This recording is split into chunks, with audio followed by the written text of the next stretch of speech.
no comment Good. or anything.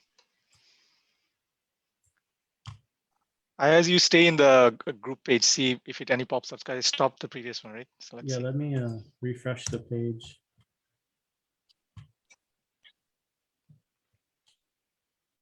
Okay.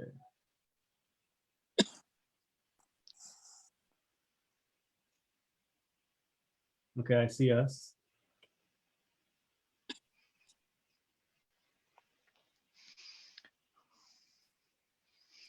ওকে, আমরা আবার লাইভে একটু টেকনিক্যাল ডিফিকাল্টির কারণে আমাদেরকে আবার একটু সেটআপ চেঞ্জ করতে হয়েছে because there was a lag before, so we set up a low latency now. Hopefully it will be instant. um, let's see. Okay, so আমাদের সাথে আজকে আয়াজ আছে from Ontario, and Zaki Bhai directly from BC, live from fishing spot, as our guest. কিছুক্ষণ পরে ইনশাআল্লাহ নিশ্চয়ই জয় ভাইও join করবে। So we are a bit behind by 6 minutes due to technical difficulties, and this being our first time trying to set up Zoom and Facebook Live, so all novice. So just bear with us. So to go over the highlight of what we have planned today, আমরা আজকে basically অন্টারিওর উপর একটু emphasis করব। জয় ভাই request করেছিল যে ওনারা যেহেতু লাস্ট টাইম বিসির উপরে এবং বিসির ব্রাদারদের জন্য একটা মিটিং অ্যারেঞ্জ করেছিল, যে অন্টারিওতে যারা বাংলাদেশ ফিশিং টকে আছে তাদের জন্য যাতে কিছু একটা করা হয়। তো সেটার উপর ভিত্তি করে চিন্তা করলাম যে এই এপ্রিল মে জুন মাসে অন্টারিওতে ফেস বাই ফেস কিছু কিছু সিজন শুরু হচ্ছে। সো ওইটার উপরে আমরা কিছু কথা বলবো, আর অন্টারিওর জোন এবং রেগুলেশন বা কিছু নিউ মডিফিকেশন এগুলোর ব্যাপারে কথা বলবো। এবং তারপরে আমরা we will open it up for everybody two ask any questions or comments. I see that Jalal Bhai has liked it. Hello, Jalal Bhai. Assalamu alaikum. He's from Windsor, and he was the one who basically introduced us to carp in Ontario, especially London, Oh, wow. London Fan Show, because that was his spot that he gave out, and we went nuts with it. So আমাদের Ontario এবং এই জিনিসগুলো ব্যাপারে কথা বলবে Ayaz. So let's see. I think let's wait till 8:45. See if more people comes in or not, Sure. and after that we'll start. So in the meantime, Zaki bhai, আপনি বিসিতে এখন ওই জায়গায় কি করছেন? কি ধরার আচ্ছা, জন্য? হাওয়া বাতাস নাকি মাছ? আসসালামু আলাইকুম সবাই। হ্যালো। না, আমরা এখানে বিসিতে আসলে সিজনে এখন হচ্ছে স্টিল হেড, যেটা আমরা গেম ফিশ হিসেবে ধরি। তা আজকে সকালে আমরা স্টিল হেড ধরছিলাম, কিন্তু ওয়াটার ক্লিয়ারিটি খুবই high today, and still head is a very smart fish, so we decided to like try something else. So we are in a river now. It's a small river, as you can see behind me, and this river has lots of small trouts and some big carps. So I have a group of fishermen behind me. We are trying some carps, but steelhead was the main target fish, and most probably we'll be going tomorrow morning also again for steelhead. And this year we have a good number of steelhead in the river. So I don't know after how many years, maybe after decades, they changed the retention limit from 1 to 2 this year. So we are a bit excited to catch few steelhead. Oh, okay. Nice. So what is thanks for so is this steelhead go ahead. season? Is this prime season right now, or Yes, actually March and April is a prime season for winter run steelhead. oh wow. So this is like post spawn or after spawning or before? Now this is before spawning. Oh, okay. So they come in, they wait for the temperature to go up, Yeah. and then they lay their Go eggs. up and then they spawn, yeah. Oh, So wow. basically I would say like they started spawning now, and in 2 weeks it will be kind of peak of the spawning season, and they start returning back. And our steelhead number is not that great, to be honest. Like in a given day, normally in the salmon season if we go out, we know that we'll get our limit. But for steelhead, even if we get one, that's considered as a very good day. Oh, wow. আপনাদের limit কত ওখানে? Steelhead গত যে steelhead or salmon? Steelhead, salmon? Okay, steelhead limit হচ্ছে আমি যে river আমরা ধরি যেখানে রিটেনশন অ্যালাউড সেখানে হচ্ছে হ্যাচারি মার্ক 2 per day. আচ্ছা। কিন্তু স্যামন হচ্ছে 4 per day, but depending on species there are size limit and others. O But আচ্ছা আচ্ছা। as we fish like a kind of extensively, we know the timing and where they're holding. So I would say getting 4 fish is not very uncommon in the peak salmon seasons. Like late September and full October, normally we get 4. আপনাদের ওই late Easily. October ওই সময় ওগুলোকে spawning নাকি post spawning salmon যেগুলো ধরেন? ও না এখানে তো স্পন করে মারা যায়, সো ওগুলো হ্যাঁ, হ্যাঁ। স্পনিং এর টাওয়ার অন দ্য রুটে, সো ও আচ্ছা আচ্ছা। Depending on how so they are silver basically all, right? They are all silver, মানে তখনও কালার চেঞ্জ হয়নি? না কালার ডিপেন্ডস কোথায় ধরছি, কারণ আমরা যেমন যারা একটু মানে এক্সপার্ট আমি বলবো বা অনেকদিন ধরে ধরছি তারা ধরি লোয়ার রিভার বলি আমরা, সেখানে আচ্ছা। সিলভার। বাট আচ্ছা। যারা একটু মানে অত এক্সপার্ট না তারা আপার রিভারে চলে গেলে তখন আপার রিভারে যেখানে কনসেন্ট্রেশন হাই সেখানে কালার কালার হয়ে গেছে। ওকে ওকে। কালার হয়ে যায়। জি আমাদের এখানেও steelhead and rainbow is basically too. Ontario লেকটা exception. Salmon is more or less 5 almost everywhere. Yeah, I 5. think Pacific salmon 5. Yeah, King Atlantic has a restriction there, right? yeah, Atlantic salmon. is very much protected because in southern Ontario, we had many Atlantic salmon in the early 1900s, right? And then over time, the resources are gone. Overfishing before commercial fishing was done in Lake Ontario, not anymore. But a lot of it led to the decline of Atlantic salmon, right? And now mostly a stocked fish, right? Especially southern side of Lake Ontario, they do a lot of Atlantic salmon stocking there. So you'll see Really? Where? Dalhousie, Oh, Port Dalhousie. I have seen them. I thought they were doing brown trout They do over there.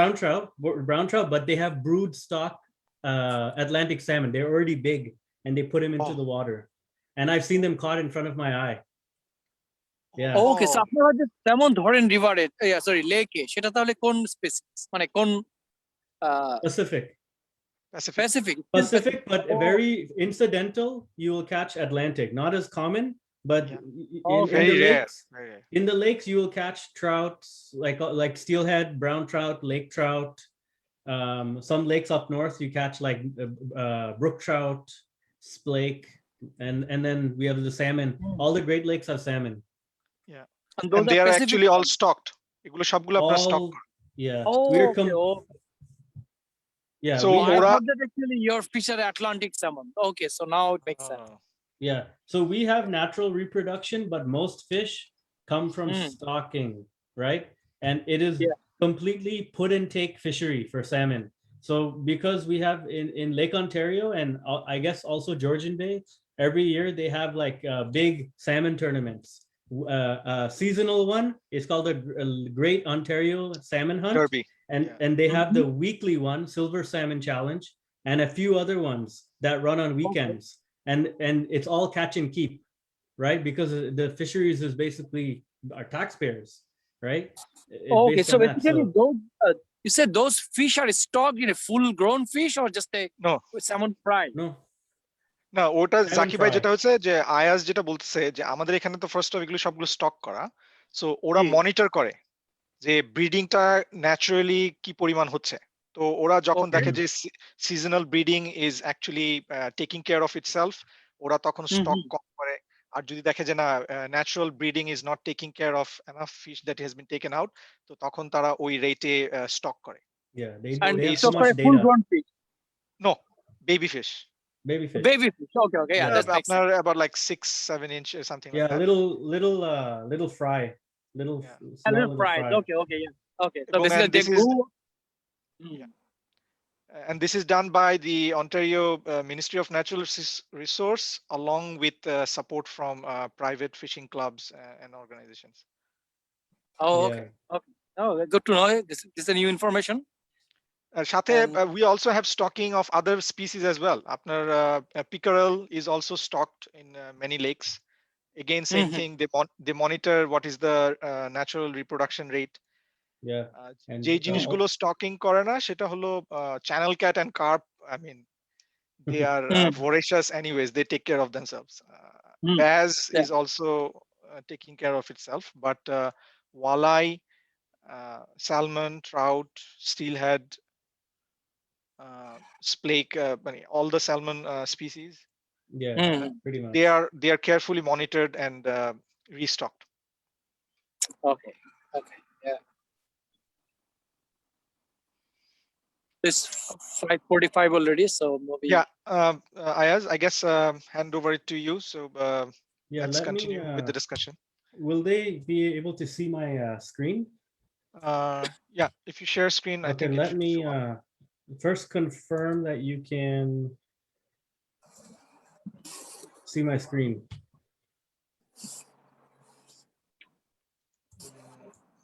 I can see your screen, but I'm not sure in the Facebook Live.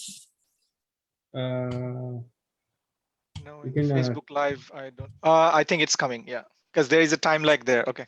Yeah, there's a time Yeah, lag. it's up there. Yeah, it's up there. Okay, perfect. So, I'm So turning off my video just to have the big screen. But Okay. yeah, if you, actually, I'll turn off anytime you video want me to also turn it on, to I turn it reduce on. the bandwidth. All right. Okay, I'm turning the. Actually, I don't even know how to turn off my video, so I'll just leave it on. Yeah, so if you can see my screen, I just drafted up this little spreadsheet just before this meeting, and specifically on request for the folks here fishing in Ontario. And I know a question came is what season, what kind of fish is available, and I think most of the people here, there's a lot of resources out there, but I think this will simplify how you as you look for different species of fish throughout the season. So right now we are in spring. So spring is a very unique time of the year because December, January, and February, all the fish are virtually under ice. Their feeding metabolism has lowered through the ice season. They are still biting. They are cold water fish, but now that spring is here, the water temperatures are going up, the air temperature, and all of that. There are a lot of species now in the spring that are getting ready for their spawning. Spawning means when they are either migrating to lay eggs or they're just getting ready in their area of the lake where they will lay their eggs in their beds. March was kind of the time where perch come in a little early, getting ready to spawn in Lake Simcoe and many of the lakes, Lake Erie, pretty much every major body of water in Ontario has perch, right? And panfish. When I say panfish, I mean like sunfish and bluegill and crappie and white perch, right? Many different species.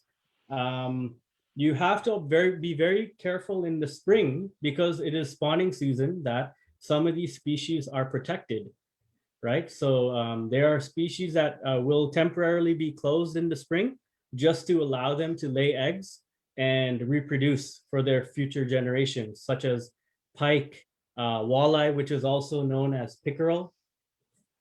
A very popular fish in Ontario around March, April is the steelhead. Steelhead come in, just like in BC, they come in around October, November, and they stay during the winter months, and they get ready to lay their eggs once the temperature of the water reaches a certain Fahrenheit, right? So right now the steelhead are pre-spawn, and given in Ontario, we've had pretty warm weather lately during this whole March and April. Steelhead may have already started to spawn. So any rivers in Ontario that are feeding into the Great Lakes, like Lake Ontario, Georgian Bay, Huron, those rivers are very much likely to have steelhead, right? And you do have to. This is the time, Ayaz? Yeah, you can catch steelhead now. There are certain sections of the rivers that are open, but the main time that you can catch steelhead in the upper parts of the rivers is after the last Saturday in April. So you Right. also have to be very careful. It doesn't mean steelhead is closed. You can still catch them now. You just have to know which parts of the rivers are open, right?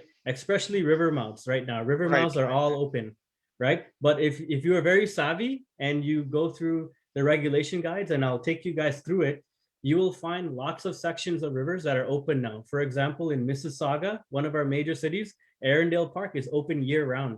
So you have 4 or 5 miles of river to fish for steelhead in Arundel Park. right, And that's just one of them, right? right. You just keep an eye on the regulations. You'll know very easily where you can fish for steelhead this time of year. As we get into May, May is coming up. May is probably really the official first time that everyone's Right. going to fish. I Right. don't know if Ramadan's going to change that for some of the people, but it is a time where you will be getting into a lot of post-spawn fishing. Like I know white bass. I'm not too familiar with it, but Shane, Yeah, I yeah. think you know more about that. But in especially in south western Ontario, Detroit, Windsor Right. area, they Right. have a big white bass run. I believe Yeah. they're native there, right? And lots of Bangladeshi people go there to catch white bass, Yeah. and they're fairly easy to catch. Correct. And also walleye pickerel. There's an interchangeable name. You have to be careful about the seasons. I'll take you through that, walleye and pike. But around second Saturday of May, that's when walleye and pike season open for most of the lakes in southern Ontario. And if you do your homework, you can catch them from shore as well. You just have to know the right places to pursue these fish. Okay. May is also the time. By the time it's May, most of the steelhead, by most I mean I say 80% of the steelhead have already laid their eggs. And that is the reason why steelhead season officially opens last Saturday in the upper parts of the river. Okay. So to protect the spawning steelhead. So you can start fishing the upper parts of the rivers for steelhead. And obviously make sure you check with the regulations that you're not fishing sanctuaries and Right. Right. certain areas. Also in May, I know Shane is looking forward to this because he has access to a nice boat, is Lake Ontario salmon. Lake Oh, Ontario yes. salmon, the best time of the year is May and June. So if you are into fishing on a boat, if you don't have a boat, you can rent a charter, and you can go with a group of friends, rent a charter, go on Lake Ontario. And May and June will give you the best opportunity to catch many salmon in one outing, right? And they're fairly easy to catch. And this year we've had a fairly warm winter in Ontario. Generally speaking, we haven't Right. had too many minus 30 days. So Correct. that means I think the bait fish in Lake Ontario, I think will be very healthy for this year. Like the alewife, the shad, all the native fish the salmon feed on. So I think this year will be a fairly promising season for Lake Ontario salmon and Georgian Bay. Okay. Any questions? Any questions or? No, so far I don't see anything. Okay, that's fine. Yeah. Just to think add to everybody who's hearing, you can put your questions in the comment, because we'll take it into our consideration during the presentation, and if you put it, IS can also discuss, and we will also dedicate some time after 15 minutes এরপরে আপনাদের যত question এবং comment আছে আয়াজ জাকি ভাই এবং জয় ভাই hopefully কিছুক্ষণ পরে জয়েন করবে, so please put your comment or questions or any clarification that you need in the comment section. Thank you. Yeah, Ayaz, continue. Okay, now summer is considered June, July, August. You know, most of the families are on some type of vacation. The kids are off school. And this is when I guess you have the majority of the fishermen coming out because the weather is the best. Most people take time off during the summertime, and fishing is pretty much in the full swing of things, like perch, sunfish, bluegill. Bass fishing starts around the end of June, depending if you're fishing on largemouth and smallmouth bass. I believe this year, Shane, they have certain regions have separate opening days for smallmouth and largemouth bass. So they've changed it in Really? some regions. Yeah, I think they made smallmouth bass open later and largemouth earlier, I believe. But you'll have to double check in the Okay. in the This is regulations. news to me. Okay. Yeah. So I Also, have a so can I have a quick question হ্যাঁ হ্যাঁ here? Sure হ্যাঁ So as you are explaining like which season and which species and which location, can you later summarize such a way that okay, if you are going with a family and with kids, that these are the kind of area and these are the kind of species you can target? Or if you are going with friends, with boats, with less experience, this is the area. And if you are an experienced angler and this is the area, that way people will not step in a wrong, the experience Mhm. level and will not get, that's my understanding from BC Right, right. experience. Correct. Yeah, so if you can summarize that way, and that will actually be helpful for me because for Ontario, I will be less experienced. So I need to time such a Sure, way that sure. I can get some Sure. when I come. Sure, sure. Okay, thank you. Okay. Just to interrupt Ayaz, আসসালামু আলাইকুম জয় ভাই, আপনি join করেছিলেন বোধহয় মাত্র।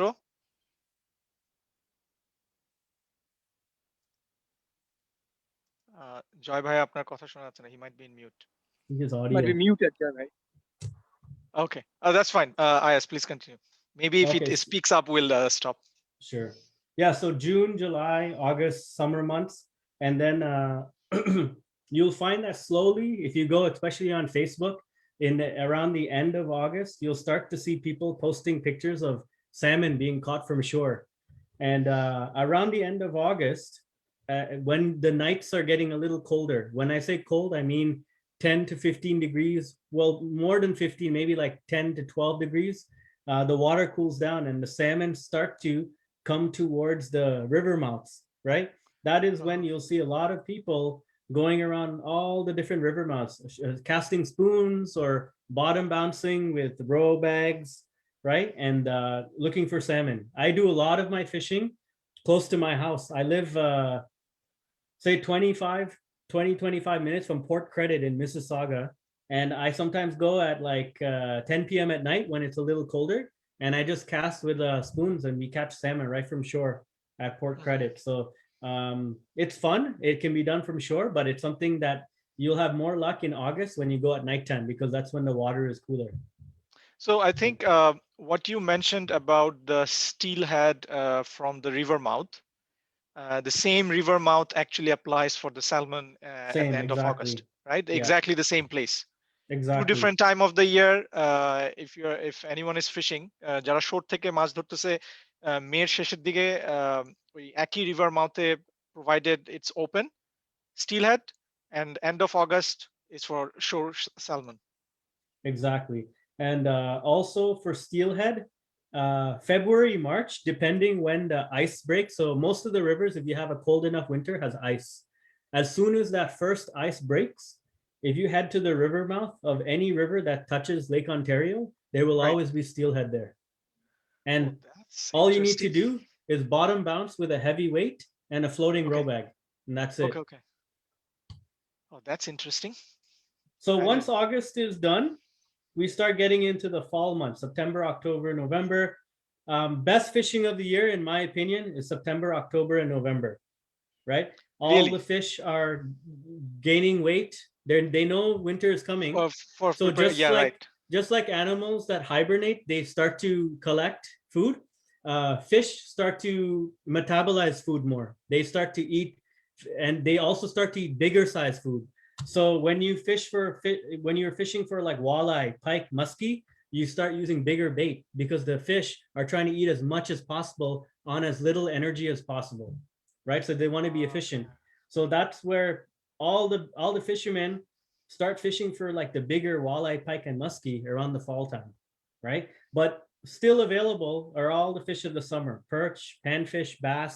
Some of the best bass fishing of the year is around September, October, right? So that's when you get all of the bigger bass coming in shallower to catch all the big minnows, right? Right, So, right. but also September is very famous in Ontario for our salmon run. We have every river touching Lake Ontario has salmon, even the Don River. No one believes Don River has salmon because it's coming from downtown Toronto. Every Right. river has Don River. Every river has salmon. There's no secret about where can you catch salmon. If you go and Yeah, you Don time it is right, just behind me, right? Because I live in yeah. Thorncliffe, right? you will find Don River. You'll find salmon in the Don River. Seriously. Yeah, I've seen them. I've hooked one before. I think I snagged it by accident, but it was in the Don River. Where did you try it from? Uh, you know Like Bloor Street? more downriver or No, you know Bloor Street, yeah, the Bloor Viaduct, yeah. just around that area, a little north. Okay. Yeah. Because the more up you go, they have like more stepped setup Yeah. for It's harder. yeah, it's harder to go. So Yeah. I think more downstream, I guess. Okay. Yeah, that's And interesting. if you are in Scarborough, a lot of the people here in Ontario are, especially Bangladeshi people, live in Scarborough. If you Right. go to Scarborough, Highland Creek, lots of salmon in Highland Creek. You time it well. If you go to Colonel Danforth Park and Kingston Road, I've caught Uh-huh. many salmon there, and no one really fishes there No because one no one fishes thinks there. Yeah. about it. Yeah. And Right. Because Highland everybody is like jamming up in the Port Hope. popular areas, right? Port Hope Yeah, they and all go to Port Hope. They go to Bowmanville. They go to all the big names that you have to drive an yeah, hour away. But if you time it and look carefully enough, you'll find and walk enough. A very important thing is walk. If you're looking yeah. So for that I migratory think that's fish, the challenge, right? migratory That's the fish, challenge. yeah. The thing is, I feel a lot of Bangladeshi people, they bring their family, so they can't walk everywhere because they have older people with them, family, Right. kids. So it makes sense to go to Bowmanville or Port Hope because they see the fish everywhere, right? But if you're there to fish and you really want to go for the pursuit, it's good to try out these lesser known creeks and walk them and look for, because you can always find a little pool that may have lots of fish and you're by yourself, right? So you never know. You can strike gold, right? And Yeah. September is also the time where you start finding early steelhead in the rivers. So this is incidental. This is not something you can target yet in September. It's still hit and miss, steelhead and brown.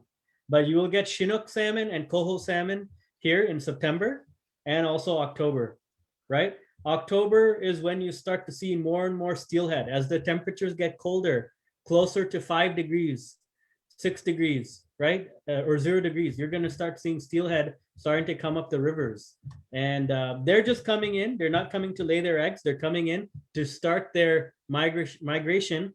And they lay their eggs the following year in April, right? So now we're in the 2020 class of steelhead that came in, and they're going to leave in April. So steelhead don't die. They can come back Right. and repeat spawn. So it's very important, especially if you catch a very large steelhead, to think about practicing catch and release because they have a high probability of, reproducing to the next generation multiple times. Right. And then November is like October, except it's getting colder. You'll see less people fishing, more people wearing winter jackets, but the most hardcore people, the people that really know about the fish feeding cycle and the temperature shift and all that, all those hardcore guys come out in November. That's when all the hardcore real fishermen come out, and they target muskie, and they target, you can catch, if you go to Lake St. Clair in near Windsor, you can catch muskie from shore right at the mouth of the Thames River. You do have to use heavy gear, large bait. Okay. And if you have a boat, better, but you can catch them right from shore, just casting. Cast and retrieve. It gets a little boring, but it'll test your patience. I've seen, Jalal Bhai, who I was talking about, he and his buddies, they chartered at the St. Clair Lake to do muskie fishing. I found it very interesting because over here we do it for salmon, never thought of muskie, right? Yeah, in November is best time. Late October and November. And mid-November, when it gets too windy and cold, that's when the charters stop operating. Okay. So that's the cycle of fishing. I know, Shane, most of the people that ask questions in Ontario about fishing is where we can go in Ontario to fish for bass and walleye. Right. I think I think everyone really knows where to catch perch and sunfish and all that kind of stuff. But I think most people want to know, where can we go to catch bass? Where can we go to catch walleye? And I think from my experience, and I tend not to fish too much in the summer because I just find it too hot. I can't take the heat, right? But bass fishing and walleye fishing, if you spend time around some of the rivers and lift locks in the Kawartha rivers, this is a very good place because you have all different species of fish. It's hard to target a specific fish, but you're bound to catch multi-species in one day, and you're definitely going to catch bass and walleye. Right. And I know, Shane, you're very familiar with that chain of that whole Trent River system. Right. Yeah, that's true.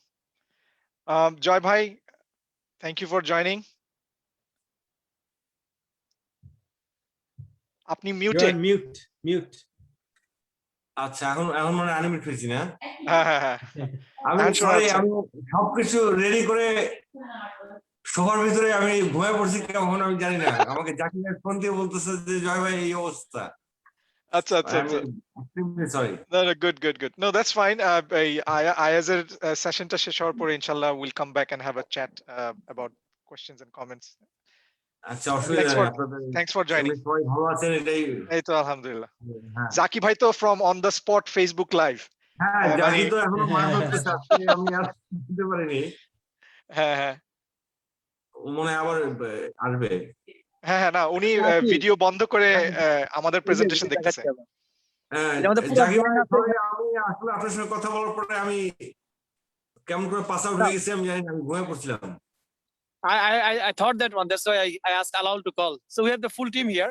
Anyway, we can continue with the presentation and then we can discuss, have a chat when you have time. Thank you for joining. So do you feel now I should just quickly take you through just kind of how to read the fishing regulation, because I think it's very important that I just quickly take it through and then we can just do the rest. Sure. Okay, let me first share my screen again. I have to first figure out this Zoom again. Hold on.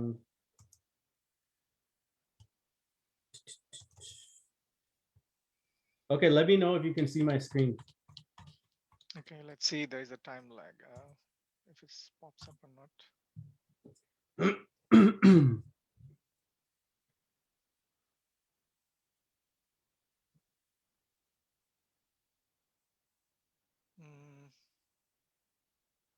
Okay, yeah, it's coming.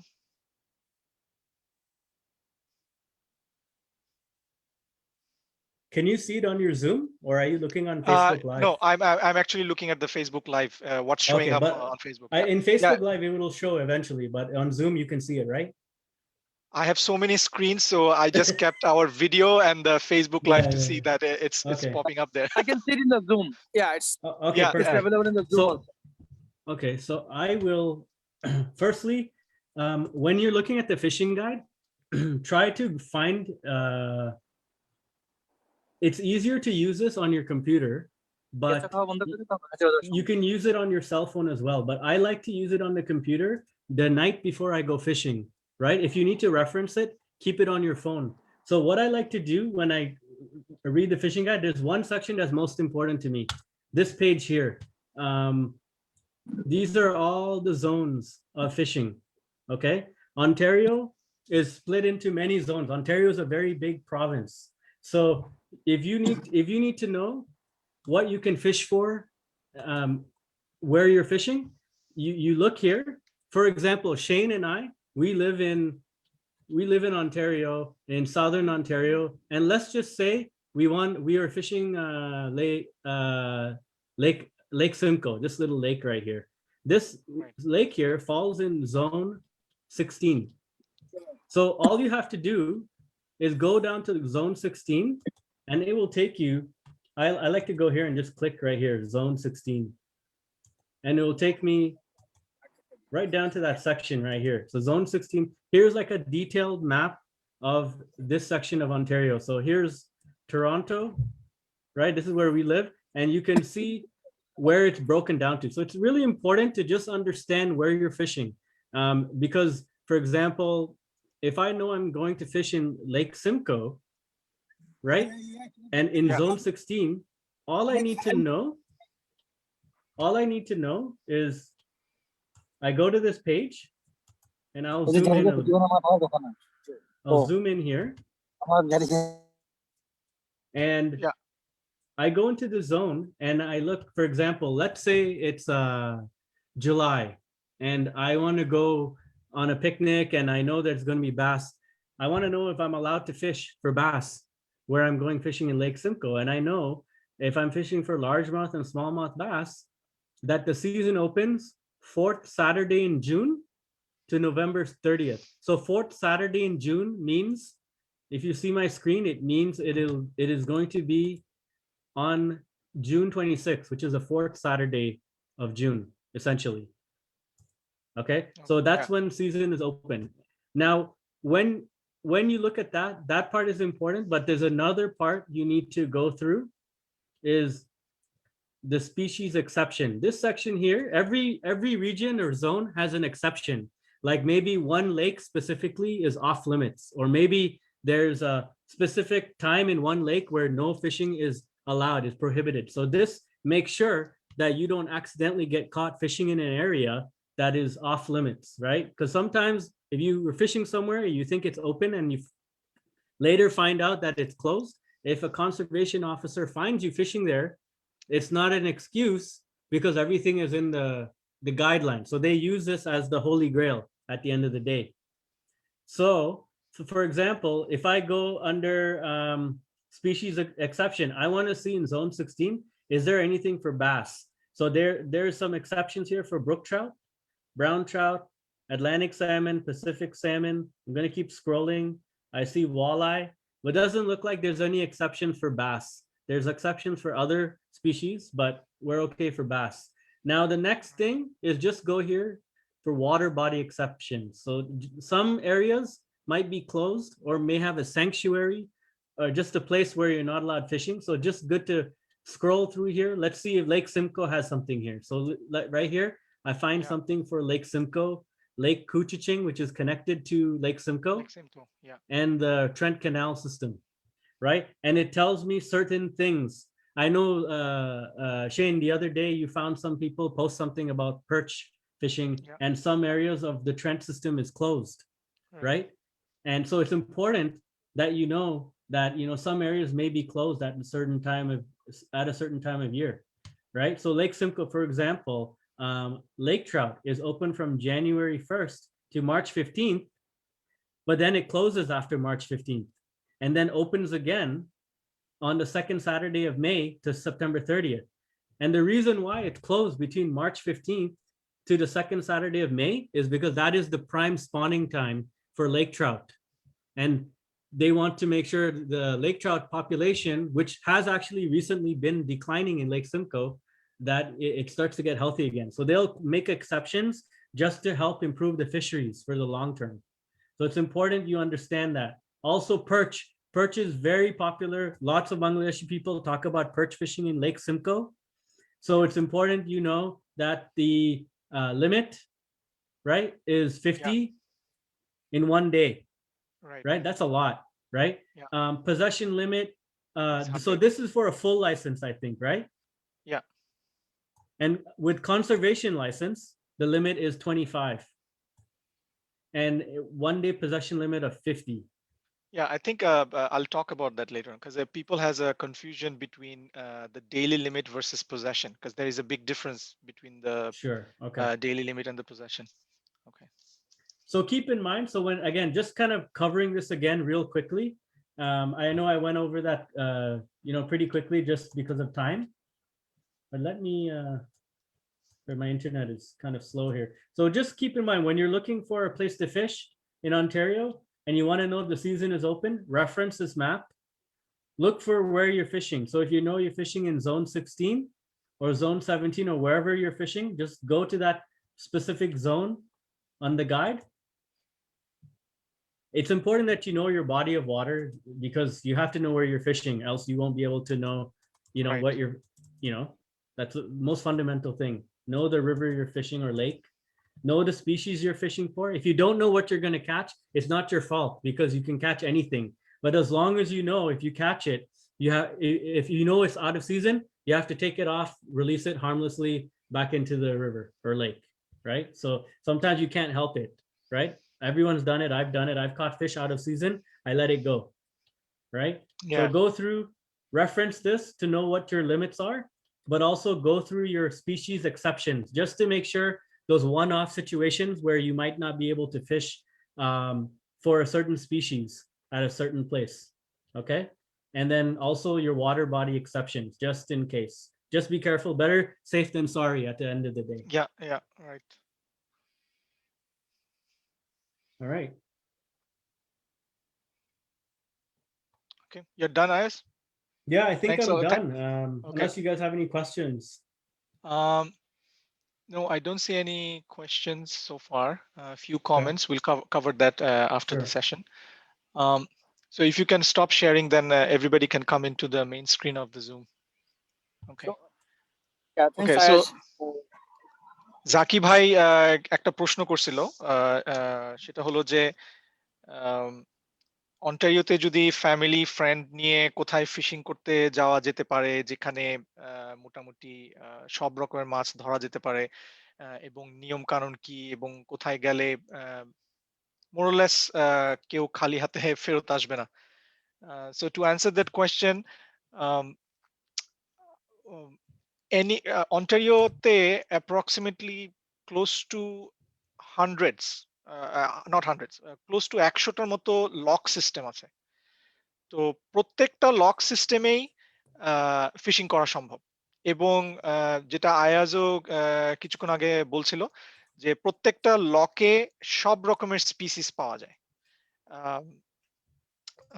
সানফিশ, পার্চ, walleye, bass এবং carp. তো আমি যেটা advice করব যে গুগলে মেরিনা অথবা Ontario locks search দিলে পুরো লিস্ট অফ লকস পাওয়া যায়, এবং প্রত্যেকটার অ্যাড্রেস লোকেশন পাওয়া যায়। তার মধ্যে আমাদের কমিউনিটির মধ্যে অনেক লক, কয়েকটা লক আছে যেটা টরন্টো থেকে 1.5 ঘন্টা 2 ঘন্টার মতো দূরে। ওখানে মানুষরা প্রায় যায়, কিন্তু বাকি অন্টারিওর 2 ঘন্টা পরিসীমার মধ্যে প্রায় 80% লকে কেউ যায় না, কারণ ওখানে তারা তাদের পরিচিত কাউকে যেতে দেখে নাই, কখনো শুনে নাই, তারা তো কখনো যায়নি। আর অন্যান্য কমিউনিটির কেউ সেখানে প্রায় যায় না। সো দেয়ারফর এই প্রত্যেকটা লকে you can go out as a day out or a day picnic. মাছ পান আর না পান, প্রত্যেকটা লক সিস্টেমেই পার্কিং এবং পিকনিক করার ব্যবস্থা করা আছে। সেখানে গিয়ে আপনারা টাইম স্পেন্ড করতে পারবেন, and you can go and explore as well, যে ওখানে কোন ধরনের মাছ পাওয়া যায়। কারণ কিছু কিছু লকে কার্প প্রচুর পাওয়া যায়, কিছু কিছু, এবং প্রত্যেকটা লকে সানফিশ প্রচুর, পার্চ প্রচুর, কিছু কিছু লক সিস্টেমে ওয়ালাই পাওয়া যায় ভালো। সো অন্টারিওতে যারা for the first time fishing শুরু করছে, এবং তারা জানতে চায় যে কোথায় গিয়ে মাছ ধরবে, এবং ফিশিং প্রেশার বলতে যে প্রচুর মানুষ থাকবে না, আপনি আপনার মতো করে সেখানে ট্রাই করতে পারবেন, এবং সময় নিয়ে এক্সপ্লোর করতে পারবেন। কারণ প্রথম ফিশিং করতে গেলে একটা মেন্টাল প্রেশারও থাকে, যে অনেক কিছু হয়তো বা ঠিকভাবে করছি না, আশেপাশে যারা একটু এক্সপিরিয়েন্সড তারা কি ভাববে বা কমেন্ট করবে, এই কারণে নিজেরাও ঠিকভাবে করে ওঠা হয় না। কারণ আমি আমার পার্সোনাল এক্সপেরিয়েন্স থেকে বলছি। তো you can take your time, and you can slowly explore by yourself, and your kids can enjoy as well. ওখানে সব রকমের ফিশিং সম্ভব। আর কেঁচো হলো গিয়ে global food for almost every fish. So as long worm আছে, আর ছোট ছোট মিনো নিয়ে গেলে মোটামুটি পার্চ, ওয়ালাই, ব্যাজ, এবং উইয়ার্ডলি এনাফ মাঝে মধ্যে কার্পও কামড় দেয়। So more than enough fish. আর আমাদের অন্টারিওতে Rice Lake, Lake Scugog, Lake Simcoe, এগুলো খুবই পপুলার, এবং এগুলো ওভারফিশড, এবং ওখানে প্রেসার প্রচুর। সো হতাশ হওয়ার তেমন কিছু নাই যদি ওই এলাকাগুলোর লোকেশন পাওয়া না যায় বা গিয়ে মাছ পাওয়া না যায়, কারণ এই লক সিস্টেম গুলোতে কেউই যায় না। সবাই খুব পপুলার লক গুলোতে যেতে চায়, কিন্তু কাছের মধ্যে যেই আরো প্রায় 20-30টার মতো যে লক আছে ওখানে কেউ যায় না। তো ওই জায়গাগুলোতে গেলে ফ্যামিলি টাইম স্পেন্ড করা যাবে, মাছও ধরা যাবে এবং এনজয় করা যাবে। আর আয়াজ বলছিল যে কিছু কিছু লেকের মধ্যে কিছু কিছু স্পিসিস বন্ধ। ফর এক্সাম্পল আমাদের কমিউনিটির মধ্যে আমরা লেক স্কুগগ পোর্ট প্যারিতে ওই লেকে যেমন ওয়ালাই সারা বছরই নিষিদ্ধ। কখনোই ওয়ালাই ধরা যাবে না, যদিও সেখানে ওয়ালাই পাওয়া যায়। So that was one point I wanted to make. আর আরেকটা হলো ডেইলি লিমিট আর পজেশন। সো অন্টারিওতে ডেইলি লিমিট আর পজেশন মোটামুটি synonymous, but they do not mean the same thing. So for example, uh, uh, rainbow trouter daily limit হলো 2, but possession limit হলো 6 per person. So তার মানে আমি daily দুটা ধরে বাসায় দুটা করে রেখে বাসায় on a daily basis 6টার বেশি per person রাখতে পারবো না, রাইট?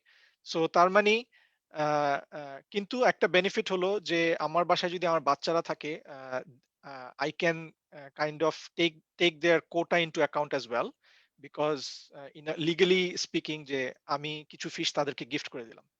তো আমি যদি কখনো ফিশ গিফট করে দিই তখন আমার পজেশন থেকে কমে গেল। সো আমি আমার পজেশন লিমিট বলতে আমার বাসার ফ্রিজে যে ডেইলি পজেশন লিমিট, এই লিমিট কখনো ক্রস করতে পারবো না। সো ফর এক্সাম্পল পার্চ 50টা হতে পারে, কিন্তু পার্চের possession limit let's say 150।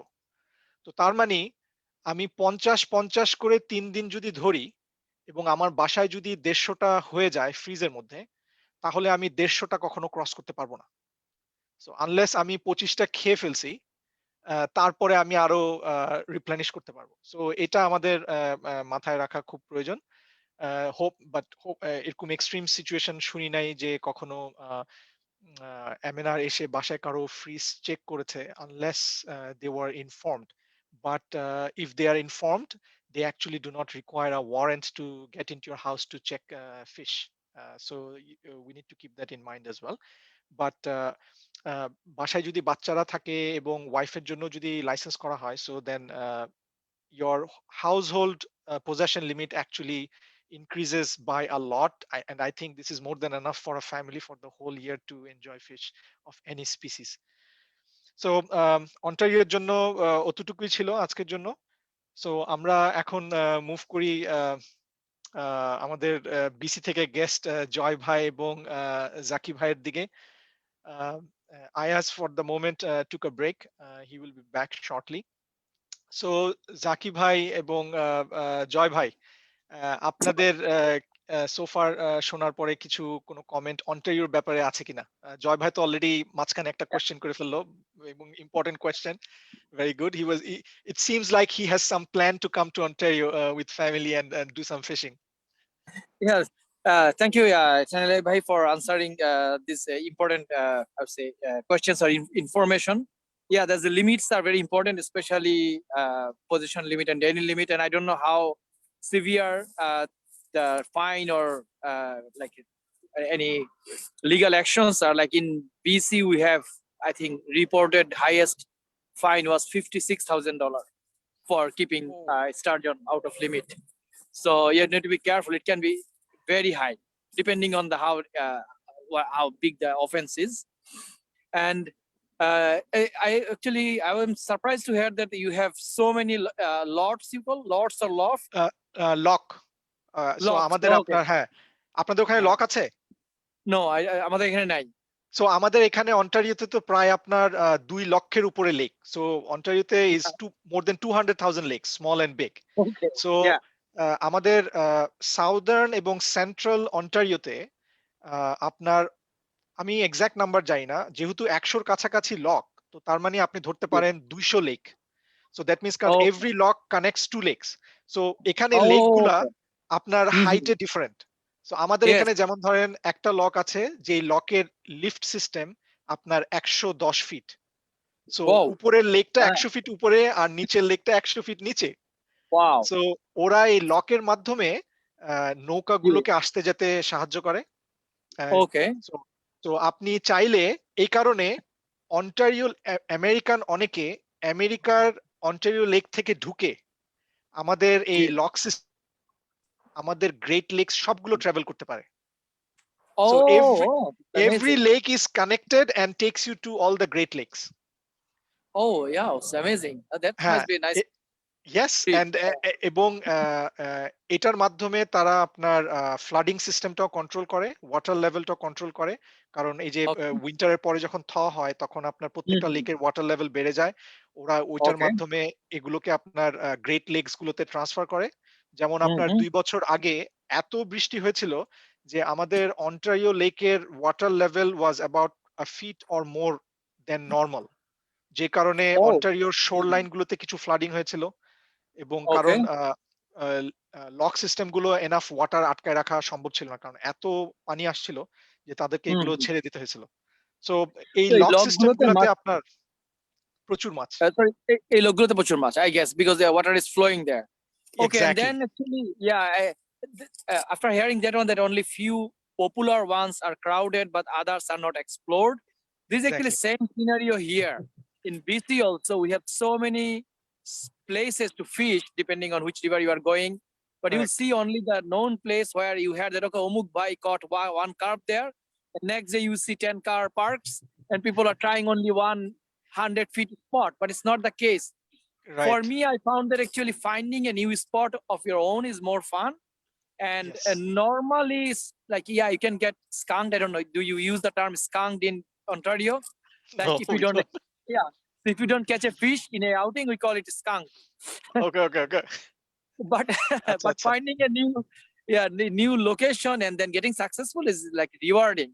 So for me, like we like just an example.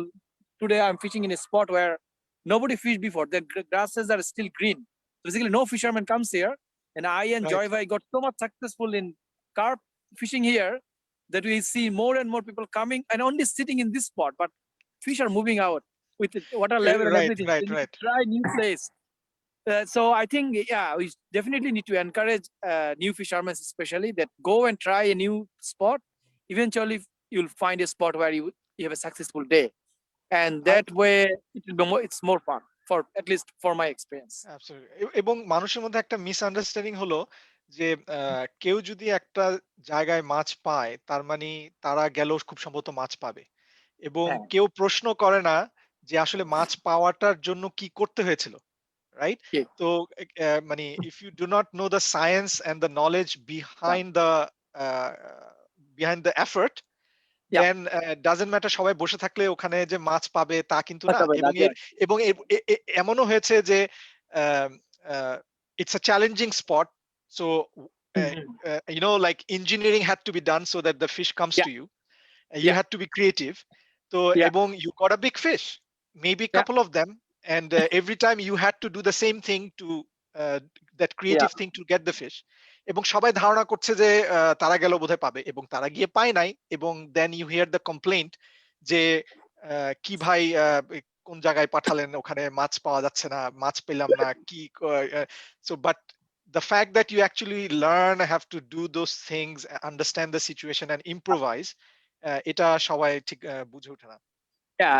I think with time, and if anybody is really interested in this hobby, they will figure it out. But I think, yeah, sometime I also found here that especially for salmon catching in the river is very challenging. The day I'm using say 1 ounce weight, and next day I need to use 1.25 ounce. Otherwise, I will not catch a single fish because the water current is higher and Right. drift is very different. And many people I found that stuck with this 1 ounce for next 3 years, and they only depend on luck. That day, the water condition and their luck coincide. Right, They right, said, right. okay, I am lucky and I got fish. Definitely, you need luck in fishing, but I Absolutely. consider it's not more than 20%. 80% is a science, whatever you say, science or Right. knowledge or effort. Right. So yes, I think knowing the new spot and new lots and this information, I think, will be helpful. If I manage to come to Ontario, I'll definitely try to Oh, you're most try a welcome. spot. Yeah, try a spot which is not very crowded. So definitely hopefully new lock. হ্যাঁ।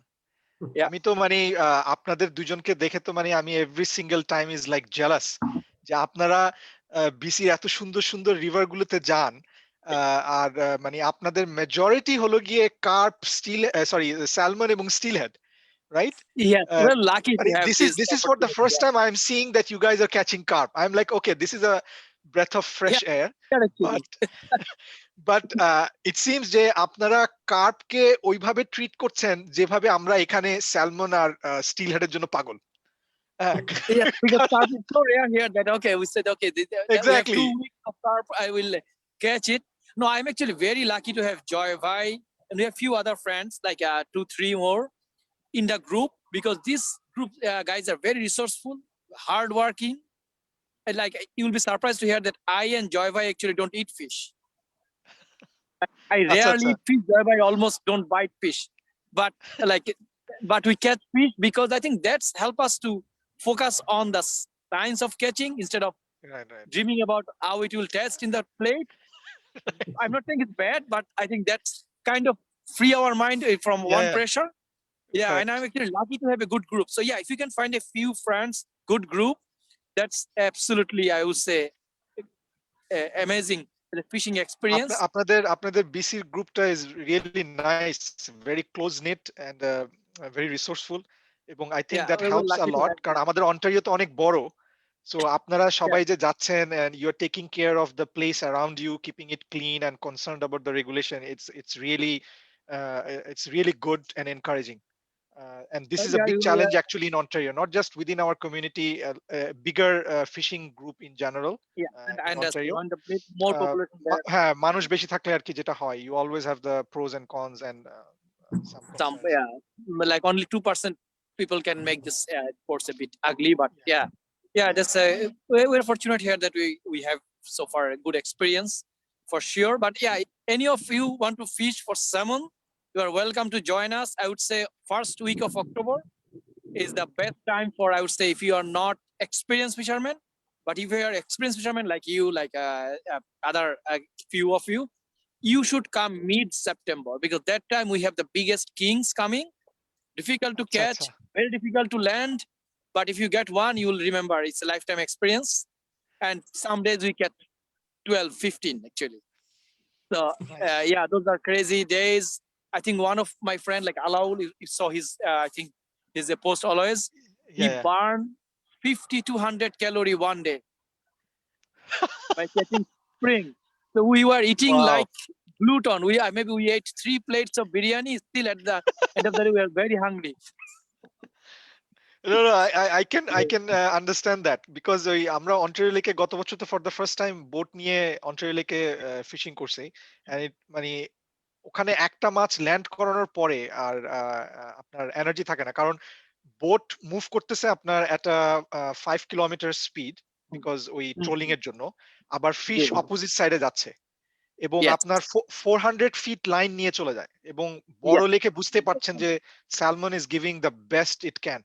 আমাদের এরকম হয়েছে যে আমরা 3 জন শিফটে আপনার reeling করতে করতে মাছকে নিয়ে আসছি বিকজ উই আর নিয়ে আসার পরেও সে দৌড়ায় চলে যাচ্ছে। So Yeah. No, I sometimes it understand. takes 20 to 25 minutes. So I can understand. Mani, it takes a lot Yeah. of effort. And for our case, actually, the hard work come from running on the shore because sometimes we catch big Yes. salmon in a pool, and after 10 minutes of fight, it decided to go to the next pool. So we need to cover that 100-meter as fast as we can. Yes. To Right. run with the fish. So yeah, these are fun for sure. And like I try to introduce new fishermen. To be honest, I kind of enjoy fishing with my core group because we have limited space and right. limited spots. Right. But I try to I and Joy Vai also even more than me try to introduce new fishermen, try to give them the idea what they need to buy, how they need to fish. And I found that over the years we have a good community growing here, and I'm pretty sure it's happening same in Ontario. Oh, And we should yes. jointly fish sometime. So please sure, plan sure. after this pandemic. Please plan to come here, and definitely we'll plan to go. And yeah, Absolutely. আমি Is there any sincerely question? Joy ভাইয়ের সাথে সেদিন কথা হয়েছিল আপনাদের meeting এর পরে, like I have in the long run I have a plan to actually visit your location for sure, ইনশাআল্লাহ। Maybe I don't know when, but it is in my bucket list to do. Sure. Yeah, I will welcome everyone. So please consider that. Is there any comments coming in the Facebook live? Because জয় ভাই তো দর্শকের মতো কথা শুনছে, আপনি কিছু বলেন। আমার কথা কি শোনা যাচ্ছে? হ্যাঁ, শোনা যাচ্ছে। না আমি চুপচাপ শুনছি এখন। অনেক সময় শুনে শুনে জ্ঞান নেওয়ার দরকার আর কি। আপনি তারপরে আজ ভাই, জাকি ভাই, এরা তো আসলে সবসময় মাছের সঙ্গে, আমি নিজেও মাছের সঙ্গেই থাকি, কিন্তু তারপরে আসলে অনেক মানে জানার আছে। হ্যাঁ, মানে আজকে আপনার আয়াজের কাছ থেকে আমি অনেক বেশ কিছু নতুন নতুন ইনফরমেশন জানলাম অন্ট্রির ব্যাপারে, যেগুলো আমার জানা ছিল না। ভেরি হ্যাঁ, ইন্টারেস্টিং আসলে। ডিসকাশনের মাধ্যমে ইট হেল্পস আ লট। এটা আসলে খুব ভালো। আমরা যেমন অন্টারিওর সম্বন্ধে জানতাম না যে লক সিস্টেমটা, মানে এটা আসলে ড্যাম লক না কি, যে জাকি ভাই জিজ্ঞেস করলো, আমার হঠাৎ করে মনে হলো lock lock, what is lock? We have zone here maybe, but we don't have হ্যাঁ, দ্য লক সিস্টেম, রাইট? না, তো আমাদের ওই এখানে জিনিসটা জোনও আছে, বাট লকটা হলো ওয়াটার সিস্টেমে, রাইট? ওটা জোনের বাইরে, হ্যাঁ, রাইট? ওটা আমাদের এখানে নেই, আমরা জানিও না। তো মানে একটা কানাডাতে একই দেশ, কিন্তু বিভিন্ন জায়গাতে যেরকম বিভিন্ন রকমের রুলস বা রেগুলেশন গুলো। তো এটা আমার কাছে খুব ভালো লাগছে যে আপনি মানে অ্যাডভান্স হয়ে চলে আসছেন এখানে, বা আয়াজ আসছে। এখন আমাদের তো এখানে অনেক সময় আমরা হয়তো ওইদিকে যাই বেড়াতে হোক, বা মানে মাছ ধরার পারপাস নিয়ে হয়তো কমপ্লিটলি ওখানে এখনো রাইট, যায়, রাইট, রাইট। যাওয়া হয় না আর কি এত দূরে। কিন্তু স্পেশালি আমি বা জাকির ভাই, আমাদের প্ল্যান ছিল এবার বেশ কিছু জায়গায়, যেমন আমাদের মানে একটা প্ল্যান করছিলাম আমরা, যে লকডাউনটা না হলেও যদি এরকম কড়াকড়ি না থাকে, আমরা হয়তো এবছর কার্প ধরতে যেতাম, হয়তো সাসকাচুয়ানে বা ওরকম জায়গায় আর কি, বা অন্টারিওতে, যেখানে হোক। আমরা একটা কার্প ধরার একটা প্ল্যান ছিল, যে স্যামন বা অন্য মাছ যেখানে পাওয়া যায় সেগুলো আমরা হয়তো ধরি প্রতিদিন। তো এই ধরনের মাছগুলো আমরা টেস্ট করার জন্য একটু যেতাম আর কি। এই গত বছর আমরা প্ল্যান ছিল ইউএসএ তে আমাদের ওই ইলিশ মাছ বলি আমরা, আসলে ওটা শ্যাড শ্যাড ফিশটা হ্যাঁ, ধরার হ্যাঁ। জন্য। তো এই প্যান্ডামিকে আমাদের আজ যেতে পারিনি। এই বছর প্ল্যান ছিল যে কার্প ধরার জন্য যাব সাসকাচুয়ানে, কারণ প্রচুর কার্প ওখানে। আচ্ছা, আমার আচ্ছা। মনে হয় যে হয়তো আর যাওয়া হবে না, কারণ এখানে যে ডিসকভারিটা আমরা আপনার হঠাৎ করে দিয়েছি।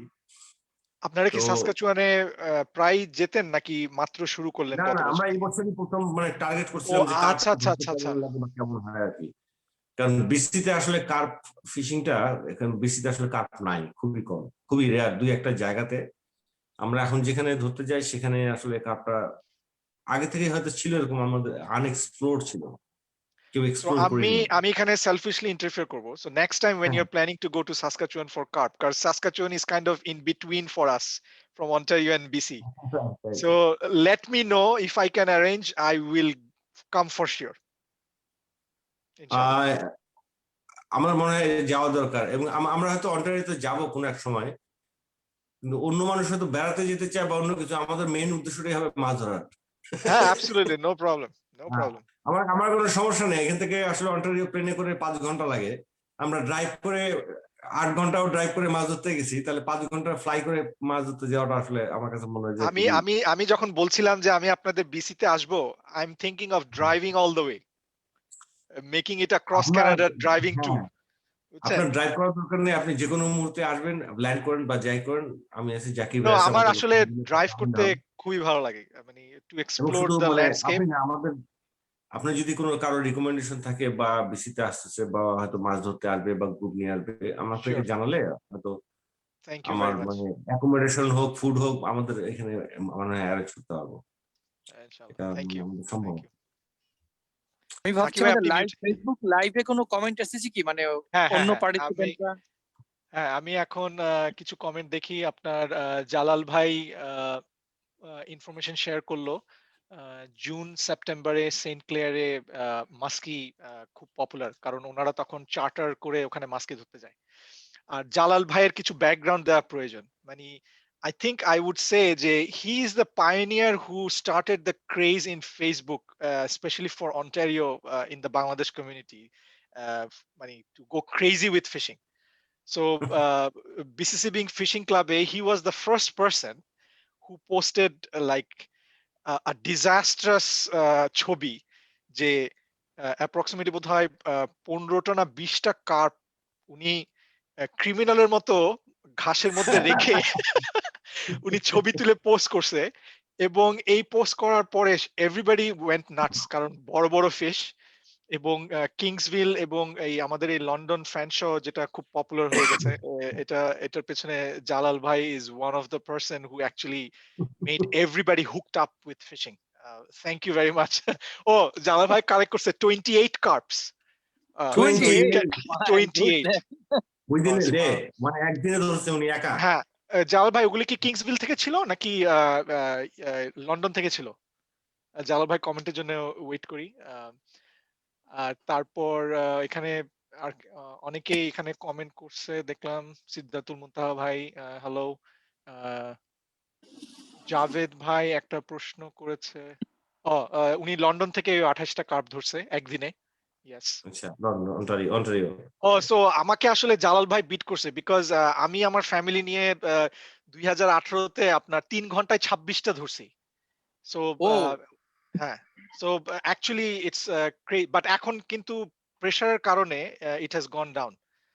The size has actually gone down, কারণ এত মানুষ গিয়ে এত মাছ ওখান থেকে তুলছে। আমরা যখন শুরুর দিকে জালাল ভাই এবং আমি যখন শুরুর দিকে মাছ ধরতাম তখন অ্যাভারেজ কার্পের ওয়েট ছিল আপনার 15 প্লাস।